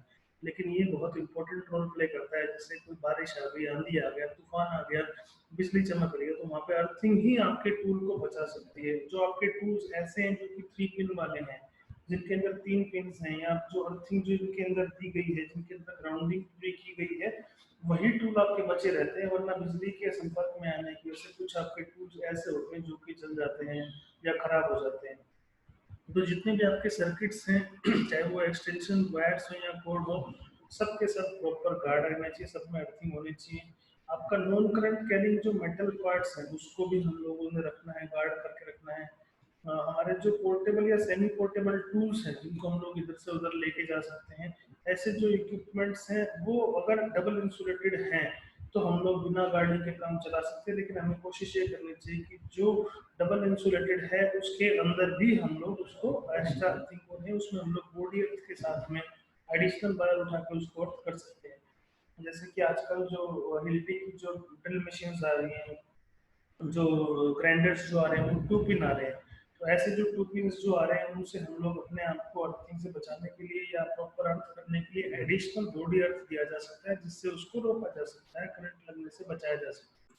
तो जैसे हमने बात की है, हमारा जो ग्राउंडिंग के लिए जो हम लोग 3 पिन यूज करते हैं, इसको हमने निकालना नहीं है, इसको हमने आइसोलेट नहीं करना है। ये देखिए कुछ पिक्चर्स हैं जिनके अंदर ये जो टूल्स हैं इनको हमने डैमेज कर दिया है खुद ही, इसको तोड़ के निकाल दिया है। कभी भी इस तरीके का अगर टूल है तो आप उसको डेंजर साइन करके लगा सकते हैं कि ये टूल जो है वो यूज करने लायक नहीं है, क्योंकि इसका जो गार्डिंग है, इसका जो अर्थ पिन है वो निकाल चुके हैं, मतलब वो टूट गया है। इससे क्या करेंगे, ये हमारा ऐसा काम करेगा जिससे कि हमारे को करंट लगने के चांसेस ज़्यादा हो जाएंगे। हमारा इसमें शॉर्ट सर्किट बड़ा इजीली होगा, इसमें आग बड़ी जल्दी लगेगी, हीटिंग बड़ी जल्दी होगी। तो कभी भी इन स्विचेस को निकालना नहीं है, उनको हमेशा ग्राउंड को लगा के रखना है। तो कभी भी इनको इस तरीके से निकालना नहीं है। जैसे ये देखिए डबल इंसुलेटेड का एक बॉक्स आता है, इसके ऊपर लिखा भी होता है कि डबल इंसुलेटेड है। तो जो भी इस तरीके के डिफरेंट साइज के जो टूल्स आते हैं, मान लीजिए आपका ये जो पिन है, 2 पिन जो है उसके अंदर सही फिट नहीं बैठ रहा, तो उसके अंदर कोई ना कोई जुगाड़ नहीं हमने करना है। अगर इस तरीके की कोई चीज हमें मिल रही है तो हम लोग प्रॉपर दूसरा हम लोग टूल लेके आएंगे जिसके अंदर हमारा सॉकेट फिट हो जाए, तो वही आपको यूज करना है। जिस तरीके से जब हम लोग साइड के ऊपर 3 पिन प्लग यूज करते हैं, उस प्लग को आप यूज करके इस वायर के अंदर आप डाल सकते हैं। आप जो ओरिजिनल वायर है उसको निकाल दीजिए, यहाँ से आप स्क्रू खोलिए, स्क्रू खोल के डायरेक्ट कनेक्शन इसमें दीजिए, अपनी हैवी वायर लगाइए और 3 पिन प्लग के साथ में उसको ऐसा कर दीजिए कि वो मेल फीमेल अडाप्टर आपके साथ में उसको जोड़ दिया जाए और इजीली काम किया जाए। चाहे वो डबल इंसुलेटेड है तो भी आप लोग उसको कर सकते हैं। तो हमने रिस्क नहीं लेना है कभी भी करंट लगाने का या अपने आप को बचा के रखने की हमने हमेशा कोशिश करनी है। सर्किट इंटरप्शन, ये सर्किट इंटरप्शन के लिए हम लोग GFCI यूज करते हैं, तो इसको हम लोग सेफली यूज कर सकते हैं किसी भी छोटे टूल को यूज करते हुए। छोटे टूल यूज करें तो जैसे ग्राइंडिंग मशीन होगी, कटिंग मशीन होगी, जो इस तरीके की जो चीजें हैं उसको हम लोग GFCI से प्रोटेक्ट करते हैं। GFCI क्या है? ग्राउंड फॉल्ट सर्किट इंटरप्टर है। वो किस तरीके से काम करती है? जब आपका कोई डिवाइस जो है उसके अंदर कहीं से अगर करंट लीक होगा या अर्थ लीक होगा कहीं से भी, या कोई इलेक्ट्रिकल के अंदर आप तो आपको कहीं आप उसके टच में आओगे या कहीं करंट आपको लगेगा तो वो तुरंत जो ये GFCI है वो आपका फ्यूज हो जाएगी, वो आपका ट्रिप हो जाएगी, तो आपको करंट जो लगने की संभावना है वो बहुत हद तक कम हो जाएगी। तो जितने भी आपके सर्किट ब्रेकर हैं उसके अंदर फ्यूज लगे होते हैं जो आपको प्रोटेक्ट करेगा करंट लगने से बचाने के लिए। वो भी कई बार ऐसे काम नहीं करेंगे। अगर आपका जो अर्थिंग है वो प्रॉपर नहीं है तो फिर ये भी आपका काम नहीं करेगा। तो आपने अर्थिंग जो है बहुत ज़्यादा जरूरी आपने देनी है। उसके अलावा भी बहुत सारे सर्किट प्रोटेक्टिव डिवाइसेस आते हैं जैसे हम लोग बात करेंगे। हमारे जो सर्किट जो डिवाइसेस हैं या प्रोटेक्टिव जो डिवाइसेस हैं वो हमारे को तभी बचा सकते हैं, हमारी बिल्डिंग को, हमारे इक्विपमेंट को, हमारे टूल को, अगर हीट बिल्डअप हो तो। अगर हीट बिल्डअप हुआ या ओवरलोड हुआ तो इनके ऊपर हमने ज़्यादा डिपेंड नहीं करना है, सर्किट ब्रेकर के ऊपर या फ्यूजेस के ऊपर। ये शॉक को नहीं रोक पाएंगे। शॉक को रोकने के लिए ग्राउंड फॉल्ट सर्किट इंटरप्टर जो है GFCI है, वो एक ऐसा डिवाइस है जो कि हमारे वर्कर्स को शॉक से बचा सकता है। आमतौर पर जो सर्किट ब्रेकर रहता है, फ्यूज रहता है, MCP रहती है, वो हमारे को नहीं बचा पाएगी करंट से, क्योंकि हर चीज का काम अलग है। MCP का काम अलग है, जब हम लोग मिनिएचर सर्किट ब्रेकर जिसको यूज करते हैं उसका काम अलग रहता है। वो क्या करेगा? ओवरलोड होगा तो ट्रिप हो जाएगा, शॉर्टकट होगा तो ट्रिप हो जाएगा, शॉर्ट सर्किट होगा तो ट्रिप हो जाएगा। मेन MCP का क्या काम है? MCP इसी तरीके से काम करती है, अगर कोई इलेक्ट्रिकल फॉल्ट उसको नजर आता है तो उसको काम करेगी। GFCI कहाँ काम करेगी? जहाँ पे अर्थ लीक होगा, या फिर जो ELCB हमारी जो है अर्थ लीकेज सर्किट ब्रेकर है, या RCCB जो है वो तभी काम करती है जब अर्थ लीक होता है, किसी आदमी को करंट लगा है या कहीं पे करंट जो लीक होकर कहीं से अर्थ उसको मिल गया तो वहीं पर वो ट्रिप हो जाएगी और आपकी जान को बचा लेगी। लेकिन MCP कभी भी जान को नहीं बचाएगी, वो शॉर्ट सर्किट से रोक सकती है आपको। लेकिन कोई ऐसा बड़ा फॉल्ट होगा जिसमें आपको करंट लगेगा तो MCP जो है वो ट्रिप होने के चांसेस बहुत कम हो जाएंगे। तो एक GFCI जो है वो बहुत अच्छा प्रोटेक्शन है। तो जितने भी टेम्पररी सर्किट्स हैं उसके अंदर हम लोगों को GFCI प्रोटेक्शन देने की जरूरत है। जितने भी हमारे इक्विपमेंट हैं, हमारे कोड हैं, हमारे उनको सब में हमने कोशिश करनी चाहिए कि जितने भी हमारे इक्विपमेंट हैं उसमें प्रॉपर ग्राउंडिंग हो। और ये जो पूरा का पूरा ग्राउंडिंग करके ही आप सेफ काम कर सकते हो।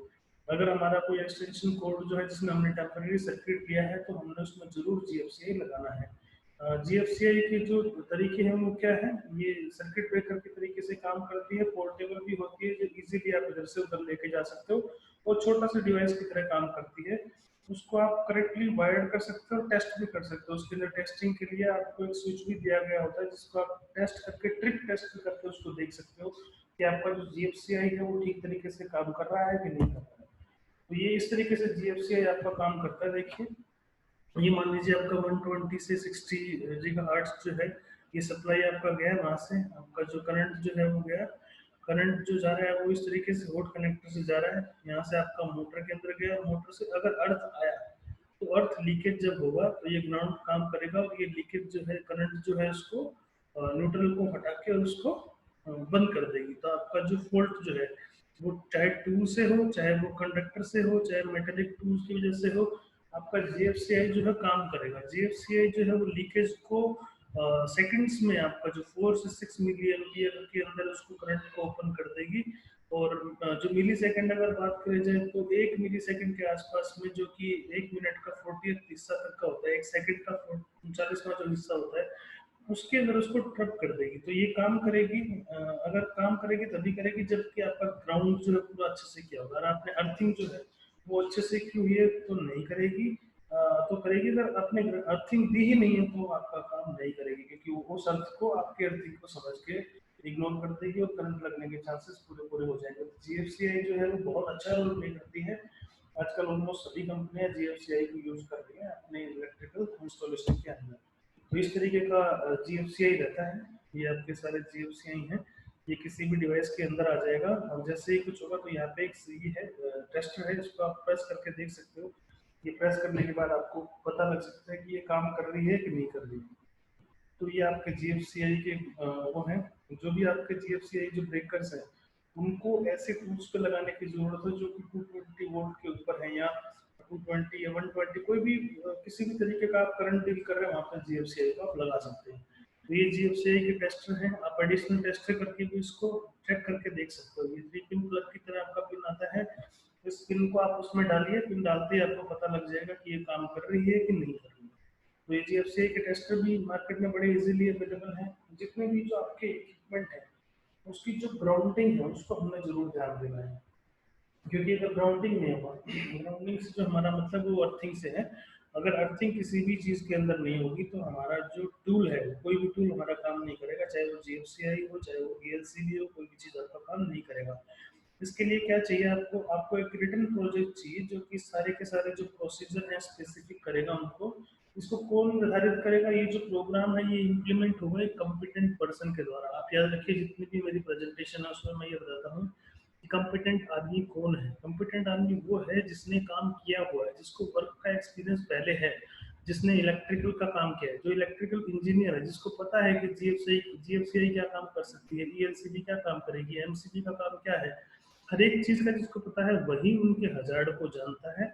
वो क्या करेगा, जितने भी वहाँ पे एक्सिस्टिंग जो हजार्ड होंगे जिनकी वजह से दुर्घटना हो सकती है या हो जाएगी, उन सारे के सारे जो सराउंडिंग है, जो आपको वर्क एरिया के जो आसपास में जो एरिया है, अगर उसमें कोई भी इस तरीके का उसको हजार्ड नजर आएगा तो आपके लिए जो इम्प्लॉई है उनको उस खतरे से आगाह कराएगा, उनको बताएगा कि ये खतरा है, इस खतरे में आप काम मत कीजिए, इस तरीके से आप काम कीजिए, और वो ऑथराइज करेगा आपकी जितनी भी चीजें हैं उसको अच्छे तरीके से ठीक करने के लिए, करेक्टिव जो मेजर्स है उसको लेने के लिए, और जितने भी खतरे हैं उनको रोक देगा होने से। तो ये कंप्यूटेंट आदमी जो है बड़ा अच्छे से एक इम्पोर्टेंट रोल प्ले करता है किसी भी साइट को दुर्घटनाओं से बचाने के लिए। उसके बाद जो आपके इक्विपमेंट का जो गार्डिंग है, वो कंडक्टर जो है वो सारे के सारे टेस्ट होने चाहिए, जितने भी आपके टूल्स हैं, आपके एक्सटेंशन कोड है, आपके सर्किट्स हैं, वो सारे के सारे टेस्ट होना चाहिए। हम लोग कहते हैं कि जब भी कभी आप चेक करो, जब भी आप कभी यूज करो कोई भी चीज को, तो हम लोग जब स्टोर से कोई चीज निकलती है तो स्टोर के अंदर पहले चेक हो जानी चाहिए। स्टोर के बाद जब साइट पे आ गई, जब आप किसी आदमी को वो डिलीवर कर रहे हो, आप किसी आदमी को वो हैंड ओवर कर रहे हो, तो भी आप जरूर चेक कीजिए उसको। उसके बाद जब आपका जो कॉम्पिटेंट आदमी है वो हर 3 महीने में, हर 6 महीने में जो आपके कोड है, आपको टूल है, उनको चेक करके आपको बताएगा कि ये सेफ है काम करने के लिए नहीं है। और अगर माना जाए तो हम लोग बोलते हैं कि हर 6 महीने के अंदर हम लोग उसको चेक करते हैं, और जितने भी हम लोग चेक करते हैं उसका रिकॉर्ड हमें मेंटेन करना चाहिए। लेकिन हम लोग उस पर रिलाई ना करके, हम लोग जब भी कोई काम कर रहे हैं या किसी काम करने के लिए किसी को अलाउ कर रहे हैं, तो उस काम को अलाउ करने से पहले हमने हम खुद चेक करना है कि ये टूल सेफ है कि नहीं है। तो जब आपका कॉम्पिटेंट आदमी ने चेक कर लिया, आपने भी चेक कर लिया उसको अलाउ करते हो, तो उसके बाद में आप काम को परमिट कर सकते हो, आप काम करने के लिए उसको अलाउ कर सकते हो।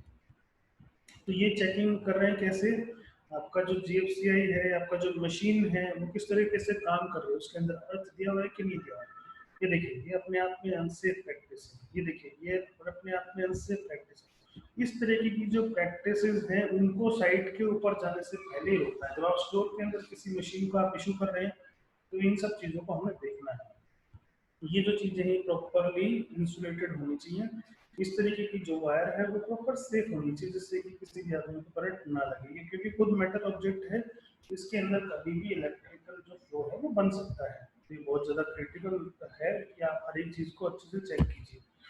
उसके बाद टेम्पररी वायरिंग के क्या क्या हजार्ड है, जितने भी आपके जो सर्किट्स हैं, आपके इलेक्ट्रिकल टूल्स हैं, आपकी लाइटिंग है, हर एक चीज जो है उनके ऊपर लेबल होना चाहिए। आपका जो लाइट सर्किट है उसको, जो लाइट सर्किट के लिए आपको रिक्वायरमेंट नहीं है कि आप GFCI लगाएं वहाँ पे, बिना GFCI के भी आप काम कर सकते हैं।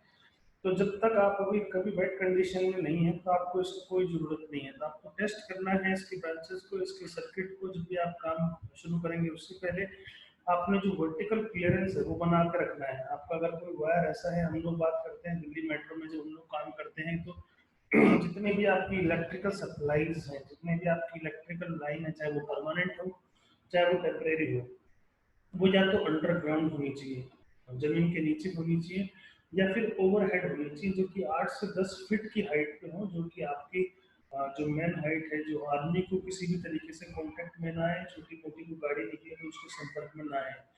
अगर साइट पे हम काम कर रहे हो, जो वर्किंग जो एरिया है वहाँ की हम लोग बात करेंगे, तो वर्किंग एरिया में 6 से 8 फीट के ऊपर ही इसकी हाइट होना चाहिए। उसकी कम अगर हाइट रहेगी तो किसी भी आदमी के कांटेक्ट में आ सकता है, और वायर टूटने की वजह से या वायर के कांटेक्ट में आने की वजह से उसको करंट लग सकता है।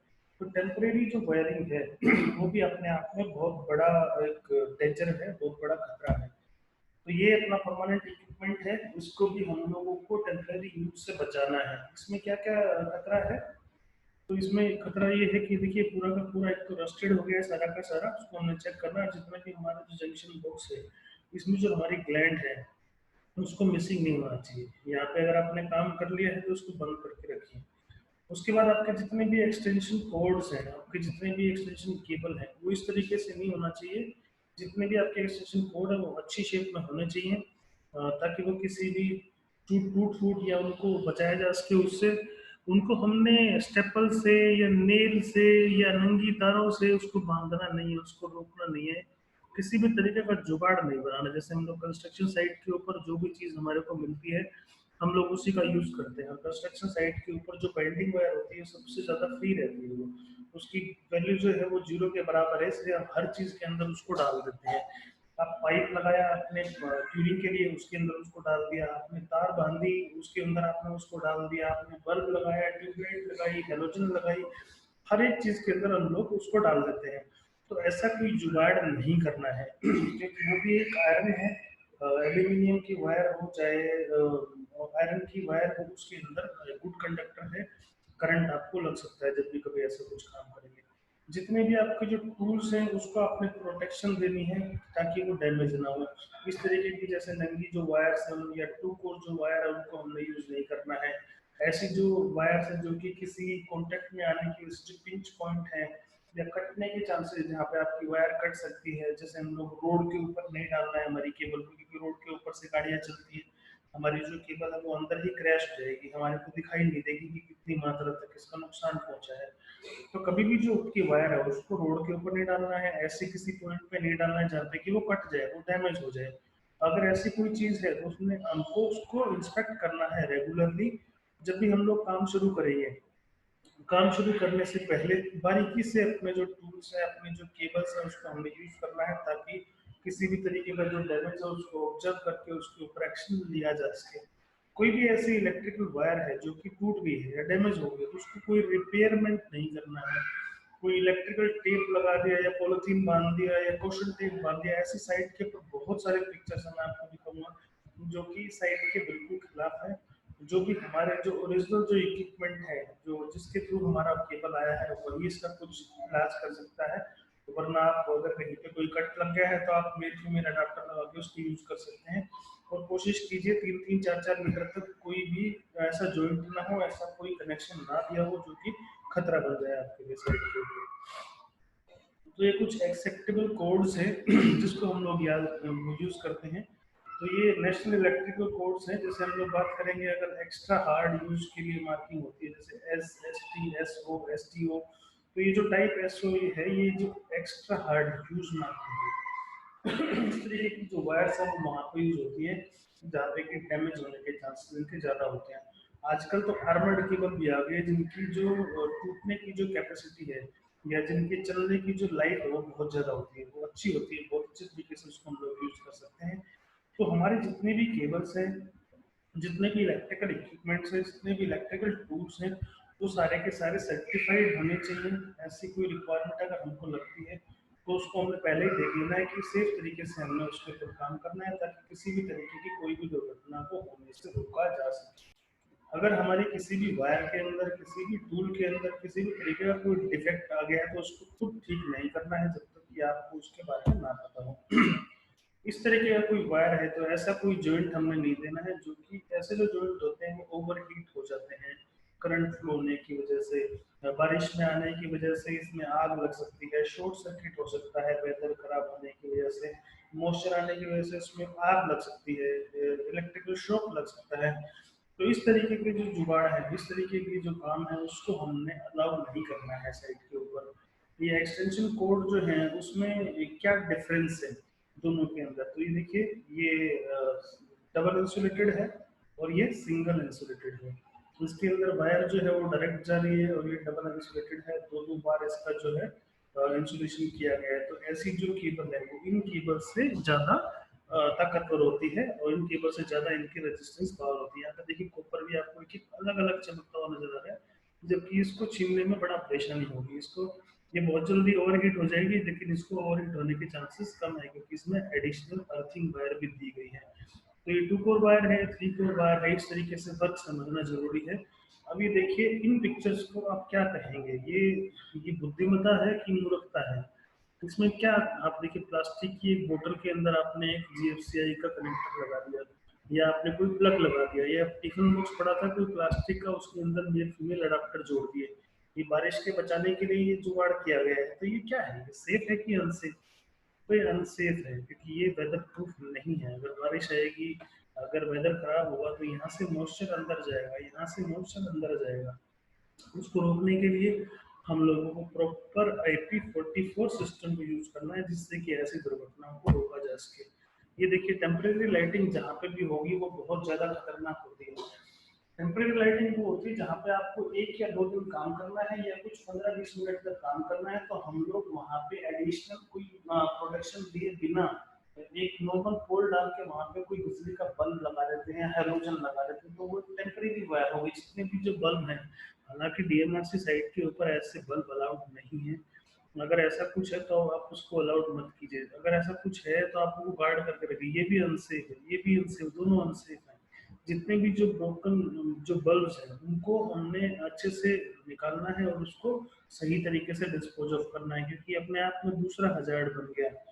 अगर यही चीज किसी ऐसे एरिया में है जो कि कन्फाइंड स्पेस है, तो उसमें जो गैसेस निकलती है वो आपको नुकसान पहुंचा सकती हैं। इससे जो कांच के जो टुकड़े जो निकल के पड़े हैं वो आपके पैरों में जा सकते हैं, आंख नाक में लग सकते हैं। तो वोल्टेज चाहे कैसी भी हो, वोल्टेज चाहे कम हो, अगर आप वेट कंडीशन में हैं तो हमने एक्स्ट्रा प्रिकॉशन लेना है, हमने बिजली का काम कभी भी नहीं करना है। उसके बाद पोर्टेबल जनरेटर है।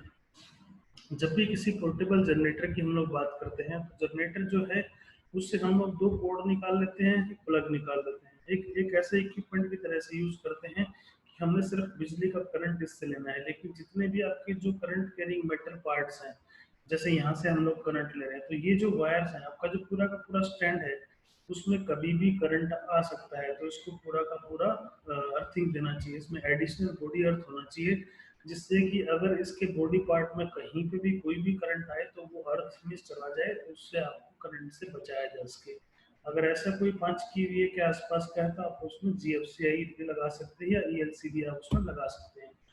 सेफ वर्क प्रैक्टिसेस क्या कहेंगी? जब भी आपका कभी काम शुरू करें तो आपका जो एम्प्लॉयर है वो सारे के सारे खतरों को देखते हुए आपको बताएगा कि काम करना सेफ है कि काम करना अनसेफ है।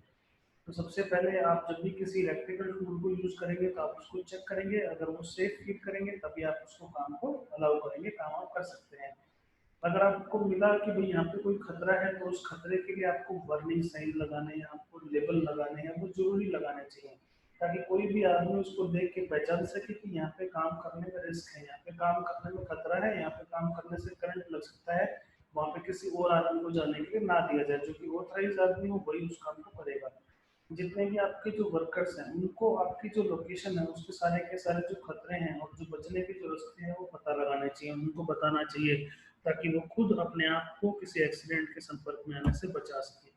और सेफ वर्क प्रैक्टिस क्या क्या हो सकती है? आपका जो कॉम्पिटेंट आदमी है, कॉम्पिटेंट जो पर्सन है, वो सब कुछ डिसाइड करेगा कि कौन सी जगह पे काम को किया जाए, कौन सी जगह पे जो एनर्जी सोर्सेज है उससे कितना डिस्टेंस मेंटेन किया जाए, कितनी दूरी तक रह के आप काम कर सकते हैं, आपका कौन सा टूल ऐसा है जो सेफ है जिसको आप यूज कर सकते हैं, आपका कौन सा मटेरियल ऐसा है जिसको हम यूज करेंगे। अगर वो आपको देखता है और आपको सेफ डिस्टेंस बता के बोलता है कि आप काम करने के लिए यहाँ पे आप सेफ हैं, आप सेफली यहाँ पे काम कर सकते हैं, तो आपको काम को शुरू करना है। जैसे आपका अगर उदाहरण ले लो, हम लोग मेटल लेडर है या रीबार है या फोर्कलिफ्ट्स है या स्कैफोल्डिंग फ्रेम्स है, उनको कभी भी जो ओवरहेड लाइन्स है उनके आसपास में नहीं लेके जाना है, क्योंकि वो एक खुद इलेक्ट्रिफिकेशन का सोर्स बन के आपको करंट पहुंचा सकते हैं, आपकी जान जा सकती है। सेफ वर्क प्रैक्टिसेस और क्या क्या हो सकती हैं? कभी भी आपको परमिट नहीं करना है किसी भी इलेक्ट्रिकल सर्किट को काम करने के लिए, किसी भी वर्कर को, जब तक कि वो प्रोटेक्टेड नहीं है। किस चीज से प्रोटेक्टेड नहीं है? आपकी जो एनर्जी है, आपने जो एनर्जी है उसको बंद कर दिया है। जब भी कभी आप काम करेंगे तो आपने कोशिश ये करनी है कि लाइव वायर पे आपको काम नहीं करना है। इसके लिए आप शटडाउन ले सकते हो, जिसके लिए हम लोग लॉग आउट टैग आउट को यूज करते हैं। इस तरीके का लॉक आप लगा सकते हो। ऐसी दुर्घटनाएं इंडिया के अंदर बहुत सारी हुई है, क्योंकि हम लोग लॉग आउट टैग आउट को यूज नहीं करते हैं। कई बार आपने सुना होगा गांव के अंदर, या पहले जो हमारे ट्रांसफार्मर आते थे जिसके अंदर हम लोग लीवर से काम करते थे, ऊपर से जो हैंडल था उसको हम लोग नीचे डाल दिया करते थे, उसको नीचे किसी वायर से बांधते थे और बिजली की वायर के ऊपर काम करना शुरू कर दिया करते थे। कोई भी आदमी आता उस लीवर को ऊपर कर देता और जो आदमी वहां पे काम कर रहा होता उसकी जान चली जाती थी। तो बहुत ज्यादा रिस्की है ऐसे ऐसे केसेस, इसलिए आजकल लॉग आउट टैग आउट का यूज करते हैं। और आजकल जो इलेक्ट्रिसिटी है वो फीडर से बंद करवा देते हैं। जो फीडर, जो हमारा जो मेन लाइन पे जो फीडर बैठे रहते हैं, वहां से बिजली को पूरा कट ऑफ कर दिया जाता है, ताकि लॉग आउट टैग आउट पीछे से ही हो जाए। कोई भी आदमी जो अनऑथराइज है वो उसको छेड़ ना पाए, वो उसको यूज ना कर पाए।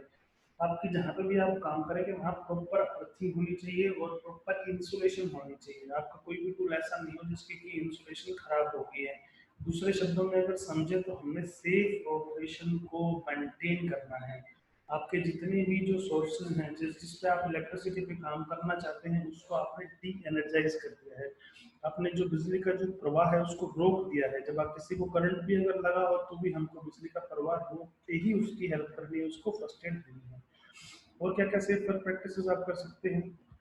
कभी भी किसी मेटल लेडर को किसी इलेक्ट्रिकल वायर के नीचे या किसी इलेक्ट्रिकल सोर्स के साथ में यूज नहीं करना है। ये एक फोटो देखिए, इसमें आपको साफ साफ दिखाई दे रहा है, नीचे स्विमिंग पूल है, ऊपर इलेक्ट्रिकल वायर से काम कर रहे हैं। आपकी जो इलेक्ट्रिकल वायर है वो पानी के अंदर झूल रही है। और आपका जो ग्राइंडिंग मशीन है, जो आपका ड्रिल मशीन है, वो आप चला रहे हैं, कोई सेफ्टी हेलमेट नहीं है, कोई सेफ्टी शूज नहीं है। आपका आधे से ज्यादा शरीर गीला हो गया है। आपका हाथ भी जब आप पानी के अंदर से आएंगे तब गीला हुआ होगा, तो अपने आप में मौत को बुलावा देने वाली चीजें हैं। क्योंकि इंसान जो है वो उसको अपने कपड़े अपने जूतों से ज्यादा लगा होता है कि हमारे जूते ना भीग जाए, हमारे जूते खराब ना हो जाए। बहुत महंगे जूते हैं, जो जूते जो है आपकी जान से कीमती नहीं है। अगर इस तरीके का कुछ आपको काम करना है तो मैं प्रेफर करूंगा, पहले सबसे पहले पानी को खाली कीजिए।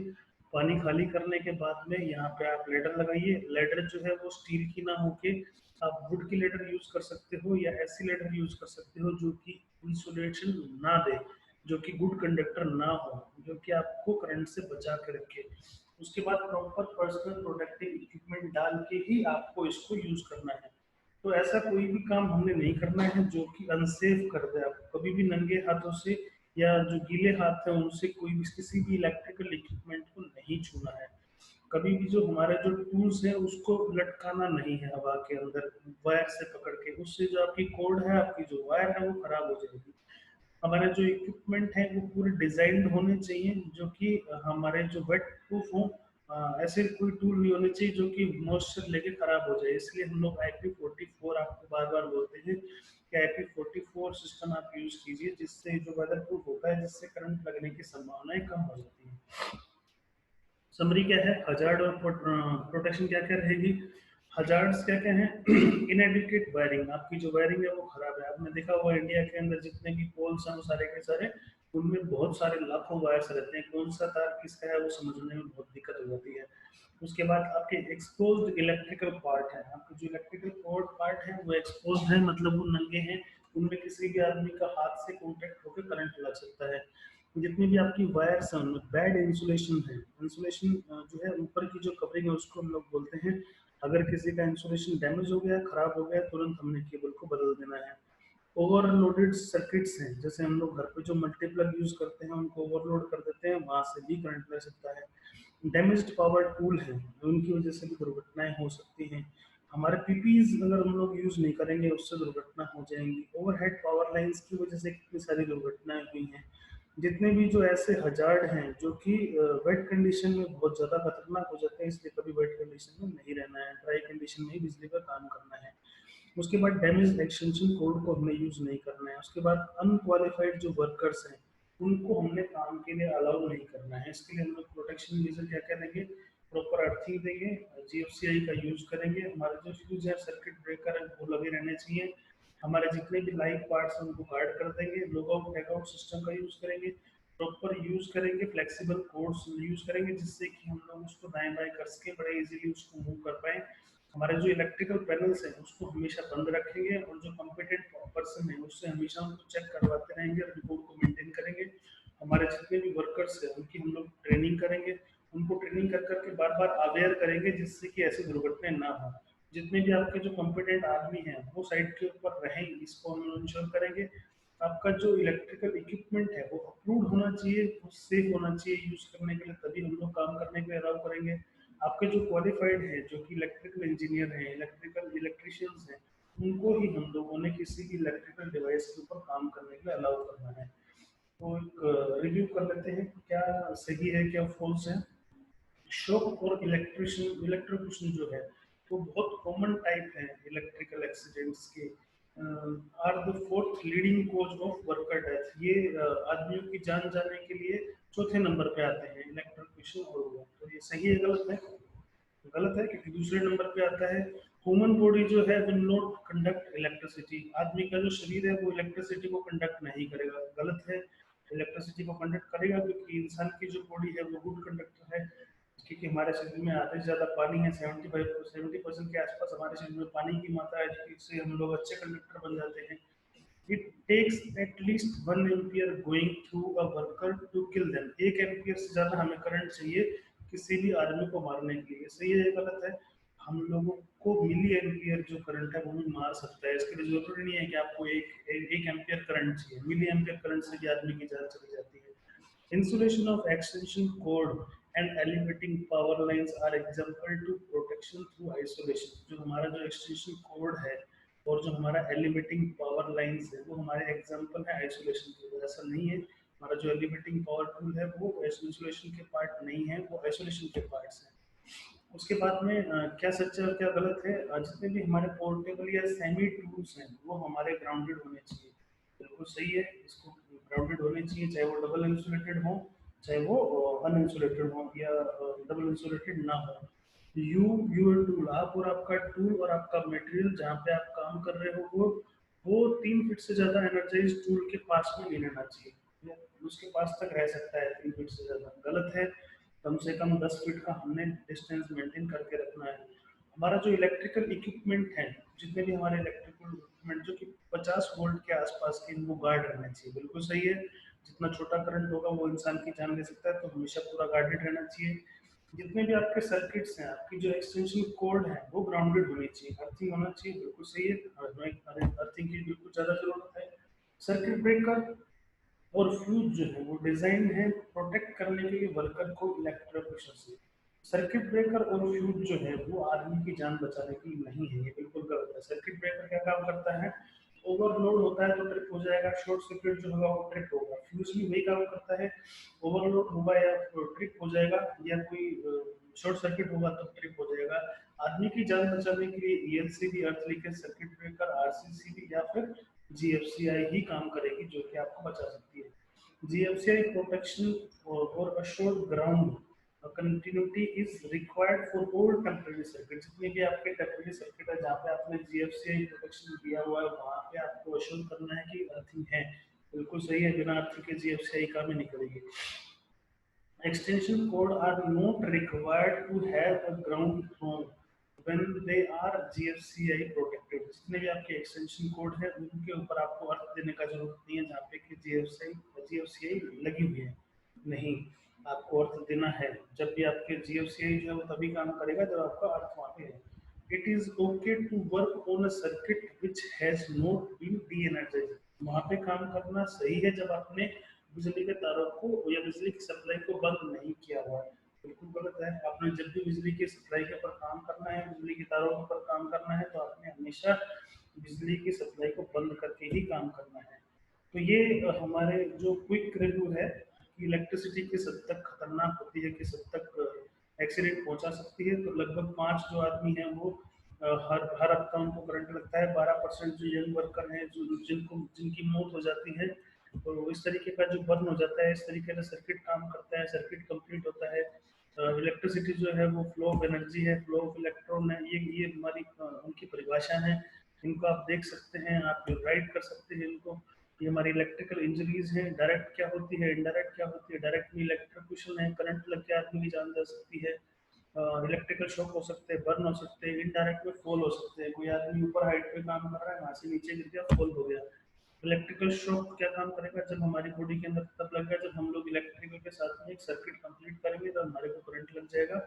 इस तरीके से हमारे शरीर के अंदर घुसेगा। तो हमारे शॉक की जो सीवियरिटी है वो इन चीजों पर डिपेंड करेगी।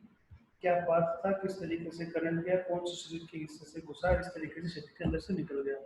जब भी कभी आपको 10 मिली एम्पियर का जो करंट लगेगा, तो हमारे जो मसल्स हैं वो श्रिंक हो जाएंगे, फ्रीज हो जाएंगे। तो हमारे को डिफिब्रिलेटर की जरूरत पड़ेगी, जो कि हमारे को करंट से बचाएगा। तो इस तरीके का डिफिब्रिलेटर होता है जिसको हम लोग यूज करते हैं किसी भी इंसान की जान को बचाने के लिए। बर्न जो होते हैं वो इलेक्ट्रिकल शॉक से बहुत ज्यादा बर्न हो जाते हैं। जितना ज्यादा करंट वोल्टेज होगा उतना ज्यादा ही नुकसान पहुंचेगा, उतना ज्यादा जलने के केस हो जाएंगे। इस तरीके का देखिए, इस केस में हाथ को काटना पड़ सकता है। तो इलेक्ट्रिकल बर्न ऐसे हो सकते हैं, पूरा का पूरा इंसान जो है वो जल जाता है, तो उसकी मौत होना निश्चित हो जाती है। ऐसे बर्न है जो कि इलेक्ट्रिकल शॉक की वजह से हुई, इसमें आदमी के मरने के चांसेस ज्यादा हैं। ये ऐसे केसेस हैं जब ट्रांसफार्मर के ऊपर आदमी की जान गई थी। तो इलेक्ट्रिसिटी जो है वो बहुत क्रिटिकल है। इसमें आपने कभी भी उसको मजे मजाक में नहीं लेना है। इलेक्ट्रिसिटी से बहुत बड़ी बड़ी दुर्घटनाएं हो सकती हैं। ये देखिए, जितने भी फोटो आप देख रहे हैं, ये सारी की सारी आदमी को मार सकती है। तो ये जितने भी आपको मल्टीप्लग हैं उसको हमने यूज नहीं करना है। मल्टीप्लग जो होता है वो आपका जितने भी आपका जो मल्टीप्लग है उसके ऊपर आप जितने एक्सटेंशन लगाएंगे, जितने आप स्विचेस लगाएंगे, उतना उसकी जो कैपेसिटी है वो कम होती चली जाएगी। जैसे मान लीजिए 5 एम्पियर का एक आपका एक्सटेंशन बोर्ड है। 5 एम्पियर के एक्सटेंशन बोर्ड के अंदर आपने 10 स्विचेस लगा दिए, तो वो एक्सटेंशन बन के 50 एम्पियर तक का लोड उसके अंदर आ रखा है, जबकि वो डिजाइन है खाली 5 एम्पियर के लिए। तो जब भी कभी आप ऐसा चूज करते हैं आपके मल्टीप्लग, तो उसको ऐसे डिजाइन करके ही अपना यूज करना चाहिए। उसके बाद इसमें से खतरे पहचानने हैं। यहाँ पे आपको कौन कौन से तरीके का इलेक्ट्रिकल हजार्ड हो सकता है, तो ये खतरे पहचानने हैं। यहाँ पे पतंग उड़ रहा है, ऊपर लाइव वायर है। यहाँ पे एक ड्रिल मशीन का जो है इसने अपनी कमर में लगाई हुई है, और ये लोहे का जीना लेके, लोहे की लेडर लेके इसके ऊपर जा रहा है। इसको करंट लग सकता है। यहाँ पे लाइव वायर जा रही है। यहाँ पे एक बाथ टब है, बाथ टब के अंदर पूरा का पूरा इलेक्ट्रिकल वायर और इलेक्ट्रिकल कनेक्शन गिरे हुए हैं। यहाँ पे एक ट्रांसफार्मर है, यहाँ बच्चों की बहुत चली गई है, बच्चे इसके ऊपर चढ़ के अंदर जाने का कोशिश कर रहे हैं। ये बहुत सारी ऐसी चीजें हैं जहाँ पे आपको कुछ ना कुछ सीखने को मिलेगा। तो ये कभी भी आपका जो मौसम खराब है, मौसम खराब खराब मौसम में आप पतंग उड़ा रहे हो, अगर बारिश आ गई तो इसके कॉन्टेक्ट में आने की वजह से करंट लग सकता है। ये बहुत सारे ऐसे केसेस हैं जो आपको पहचानने हैं। ये देखिए, पेड़ के अंदर से वायर जा रही है, यहाँ पे एक आदमी पेड़ के अंदर छुपा हुआ है, खेल रहा है यहाँ पे। तो जब भी कभी बारिश आएगी या आंधी आएगी, क्योंकि ऊपर बादल हो रखे हैं, मौसम खराब है, ये टच होने की वजह से पूरे के पूरे पेड़ के अंदर करंट आ जाएगा। तो ये बहुत सी छोटी छोटी घटनाएं हैं जो कि बड़ा बनते देर नहीं लेती। जो इलेक्ट्रिसिटी जो है, तो वो जो है इलेक्ट्रिसिटी बहुत खतरनाक है। जब भी कभी आप बात करेंगे तो ये किस तरीके से काम करते हैं, जैसे आप किसी नंगे सांप को या जहरीले सांप को पकड़ रहे हैं, उस तरीके से आपको प्रोटेक्शन देनी है। इस तरीके से पूरा आपका जो है, कभी भी आपका इलेक्ट्रिकल जो बॉक्स है उसको खुला नहीं रखना है हमने। कभी भी मल्टीप्लग को इस तरीके से यूज नहीं करना है कि उसको जितनी उसकी कैपेसिटी है उसके हिसाब से ज्यादा यूज कर दिया जाए। ये देखिए, इंडिया की पिक्चर है। हमारे जो इलेक्ट्रिकल वायर है, अगर किसी घर की अगर बिजली खराब हो गई तो हमारे को ढूंढने में ही बहुत ज्यादा टाइम लग जाएगा कि किसके घर की बिजली है, कैसे खराब हुई है, कौन सी वायर किसकी गई हुई है। तो बहुत क्रिटिकल है यहाँ, तो ऊपर जाना भी बहुत अपने आप में रिस्क भरा है। कहीं पे भी कोई अगर अर्थ लीक हुआ, कहीं पे भी आपको करंट लगेगा, तो वहाँ पे कोई भी जीएफसीआई नहीं है। आपको बहुत सीवियर इसके अंजाम भुगतने पड़ सकते हैं। ये देखिए, ये एक एग्जांपल जो मैं बता रहा था, एक 5 एम्पियर की इसकी रेटिंग कैपेसिटी है। आपने 5+5+3 एम्पियर का लगा दिया, 13 एम्पियर होगा, तो अब आपका 5 एम्पियर का जो प्लग है वो ऑटोमेटिकली जल जाएगा, डैमेज हो जाएगा। इस तरीके से कभी भी नंगे वायर्स को यूज नहीं करना है। इसमें शॉर्ट सर्किट बड़ा जल्दी होता है। आपका जो ग्लैंड है उसको प्रॉपरली फिक्स करना चाहिए। कभी भी मल्टीप्लग को यूज नहीं करना है। मल्टीप्लग के अंदर आग लग सकती है, बर्न हो सकते हैं, शॉर्ट सर्किट हो सकते हैं। कभी भी हाइट के ऊपर जब काम कर रहे हैं तो इलेक्ट्रिकल की जो इलेक्ट्रिकल पे काम करते हैं कभी भी ऐसी लेटर को यूज नहीं करना है जो कि गुड कंडक्टर बन जाए। तो उसके लिए हमको proper working platform, safe work platform को यूज करना है। जितने भी हमारे जो इलेक्ट्रिशियन जो है जो कि दुर्घटनाओं का शिकार होते हैं वो अनसेफ कंडीशन की वजह से, अनसेफ इक्विपमेंट की वजह से, अनसेफ इंस्टॉलेशन की वजह से या अनसेफ प्रैक्टिसेस की वजह से भी बहुत ज़्यादा बार दुर्घटना का शिकार हो जाते हैं। कभी भी ऐसा कोई कवर है उसको रिमूव करके नहीं रखना है। हमारे जो लाइट पार्ट्स हैं उसको हमेशा हमने कवर करके रखना है, उसको ओपन नहीं करना है। जितनी भी हमारी जो ग्लैंड्स हैं उनको हमने प्रॉपर फिक्स करके रखना है ताकि उसके अंदर चूहा ना घुसे, या हमारा जो वायर जो है, हमारा जो हमारी ग्लैंड अगर खुला छोड़ा है तो उससे कट भी सकती है, उससे प्रोटेक्टेड रहे वो। इस तरीके की जो फोटो ये दिखा रही है कि हम लोग किस तरीके से वॉलेट करते हैं सेफ्टी नॉर्म्स को। जितनी भी हमारी ओवरहेड पावर लाइन्स हैं वो हमेशा इंसुलेटेड नहीं होती है, तो हमारी क्रेन, हमारी लेडर, हमारा स्कैफोल्डिंग, हमारा बैकहो, हमारा जेसीबी, कोई भी ऐसी चीज जो कि मेटल की हो वो इसके आसपास नहीं जानी चाहिए क्योंकि उससे बहुत बड़ा करंट लग सकता है। हमारे को जितनी भी पावर हेडलाइंस है उससे 10 फीट का गैप मेंटेन करके रखना है। और ऐसे अगर कोई लाइन है तो वहाँ पे हमको वार्निंग साइन लगा देने हैं कि ताकि कोई और आदमी उसके कॉन्टेक्ट में ना आ जाए। जितने भी हमारी पावर लाइन्स है उसको हमने हमेशा जूम करना है कि ये हमेशा पावर लाइन इसकी एनर्जाइज है, कभी भी इसकी बिजली गई नहीं है। तो ये हमारे को अगर वहाँ पे लेडर भी यूज करनी है तो हम लोग फाइबर ग्लास की लेडर यूज कर सकते हैं जो कि नॉन मेटेलिक हो, जहाँ पे करंट लगने की संभावनाएं कम हो। पावर लाइन जो है वो वर्कर को, अगर कोई वर्कर वहाँ पे काम कर रहा है तो उसको स्पेशल ट्रेनिंग और स्पेशल पीपीईज देने हैं ताकि उस आदमी को जान जाने से बचाया जा सके। हमारे जो इनएडुकेट जो वायरिंग है उसकी वजह से क्या क्या हजार्ड है, हमारी अगर आईएसओ की वायर नहीं है जो कि अच्छी तरीके से नहीं है तो हमारे नुकसान पहुंचा सकती है। हमारी जो जल्दी जो कोड है वो अगर डैमेज है तो उसको हमने यूज नहीं करना है। हमारी जो कोड्स है उसको ऐसी जगह पर नहीं लेना है कि जहाँ पे वो डैमेज हो जाए, टूट जाए या किसी शार्प एजेस के कॉन्टेक्ट में आ जाए। हमारी जितनी भी वायर है प्रॉपर इंसुलेटेड होनी चाहिए। हमारे जो फ्लेक्सिबल जो कोड्स हैं उनको प्रॉपर तरीके से जब भी यूज करेंगे तो सबसे पहले चेक करते रहना है। हमारा जो अर्थिंग है वो बहुत ज़्यादा ज़रूरी है। अर्थिंग नहीं होगा तो हमारा कोई भी मटेरियल जल्दी डैमेज हो सकता है। इम्प्रॉपर हैंडलिंग नहीं करना है। हमारे जो टूल्स हैं, हमारे जो गार्डिंग जो पार्ट्स हैं उनको इस तरीके से डील नहीं करना है कि वो टूट जाए, टूटी हुई चीज़ों को यूज़ नहीं करना है। हमारी जो पावर सप्लाई है, हमारे जो सर्किट्स है उसको अच्छे तरीके से यूज़ करना है। बहुत सारी मशीनें ऐसी आ गई है जिसमें हम लोग जीएफसीआई यूज़ कर रहे हैं, या हम लोग ऐसे डबल इंसुलेटेड जो है वहाँ पर भी हमने पूरा ध्यान रखना है। जीएफसीआई का यूज़ करना है जहाँ पे हम लोग को ज़रूरत है वहाँ पे। तो ये जैसे इस तरीके का जुगाड़ है प्लाई के ऊपर वायर जो है, इस तरीके से कभी भी दिल्ली मेट्रो में या किसी भी साइट के ऊपर ऐसा अलाउ नहीं करना है। अगर अलाउ करना है तो हमें इस तरीके का आप सिस्टम अलाउ कर सकते हो। ये भी एक तरीके का जुगाड़ ये है, प्लाई के ऊपर है, इसको भी हम लोग ऐसे यूज नहीं कर सकते हैं। IP44 सिस्टम लोग यूज करते हैं जो कि वेदर प्रूफ होता है, आपको बचाएगा वो। तो हमने अपने जो टूल्स हैं उसकी भी सेफ्टी देनी है, डबल इंसुलेटेड हो वो भी, उसका अर्थिंग उसके अंदर डालने। कोई भी टेम्परेरी लाइट का यूज ना करें, कोई डैमेज वायर का यूज ना करें, हमेशा log out tag out follow करें। हाई वोल्टेज के अंदर हमेशा वो वार्निंग साइंस बना के रखें। लॉग आउट टैग आउट अच्छे तरीके से यूज करें। ऐसी जो जगह जो कि वेट कंडीशन है, वेट कंडीशन के अंदर हम लोग उसको यूज ना करें। प्रॉपर पीपीईज डालें, हमारा सेफ्टी सूट, हेलमेट, जैकेट, जो टूल्स हमारे हैंड ग्लव्स वगैरह हैं हमारे पास में रहें। हमेशा जीएफसीआई का यूज करें। हमारे जो एम्प्लॉयज हैं उनको प्रॉपर ट्रेनिंग दें किस तरीके से काम करना है, लॉग आउट टैग आउट कैसे यूज करना है, डीएनआरजाइज कैसे करना है, उनको सबको ट्रेनिंग दें। तो इनएडिक्वेट वायरिंग ना करें, पूरा का पूरा समरी है। तो आशा करता हूँ आपको सारी की सारी चीज़ें समझ में आई होंगी। और आज की जो वीडियो है उसको मैं यहीं पर खत्म करता हूँ। इलेक्ट्रिकल सेफ्टी जैसे मैंने कहा बहुत लंबा सब्जेक्ट है, बहुत बड़ा टॉपिक है, इसके लिए आपको समझने की ज़रूरत है। आप ये देखिए कि जितना आपका क्रिटिकल कंडीशन है आपकी इलेक्ट्रिकल कंडीशन की, अगर कोई भी छोटी सी गलती हुई तो किसी भी आदमी की जान बड़ी जल्दी जा सकती है। तो हमने हमेशा कोशिश यही करनी है कि आपका जो आदमी है वो सेफ रहे, सुरक्षित रहे, यही हमारा थीम है। तो आज की इसी वीडियो के साथ, इसी स्लाइड के साथ मैं अपनी वीडियो को विराम देता हूँ, आज अपने शब्दों को विराम देता हूँ। आशा करता हूँ आपको ये वीडियो पसंद आई होगी। अगर पसंद आई हो तो लाइक कीजिए, शेयर कीजिए, सब्सक्राइब कीजिए। Thank you so much. जय हिंद, जय भारत।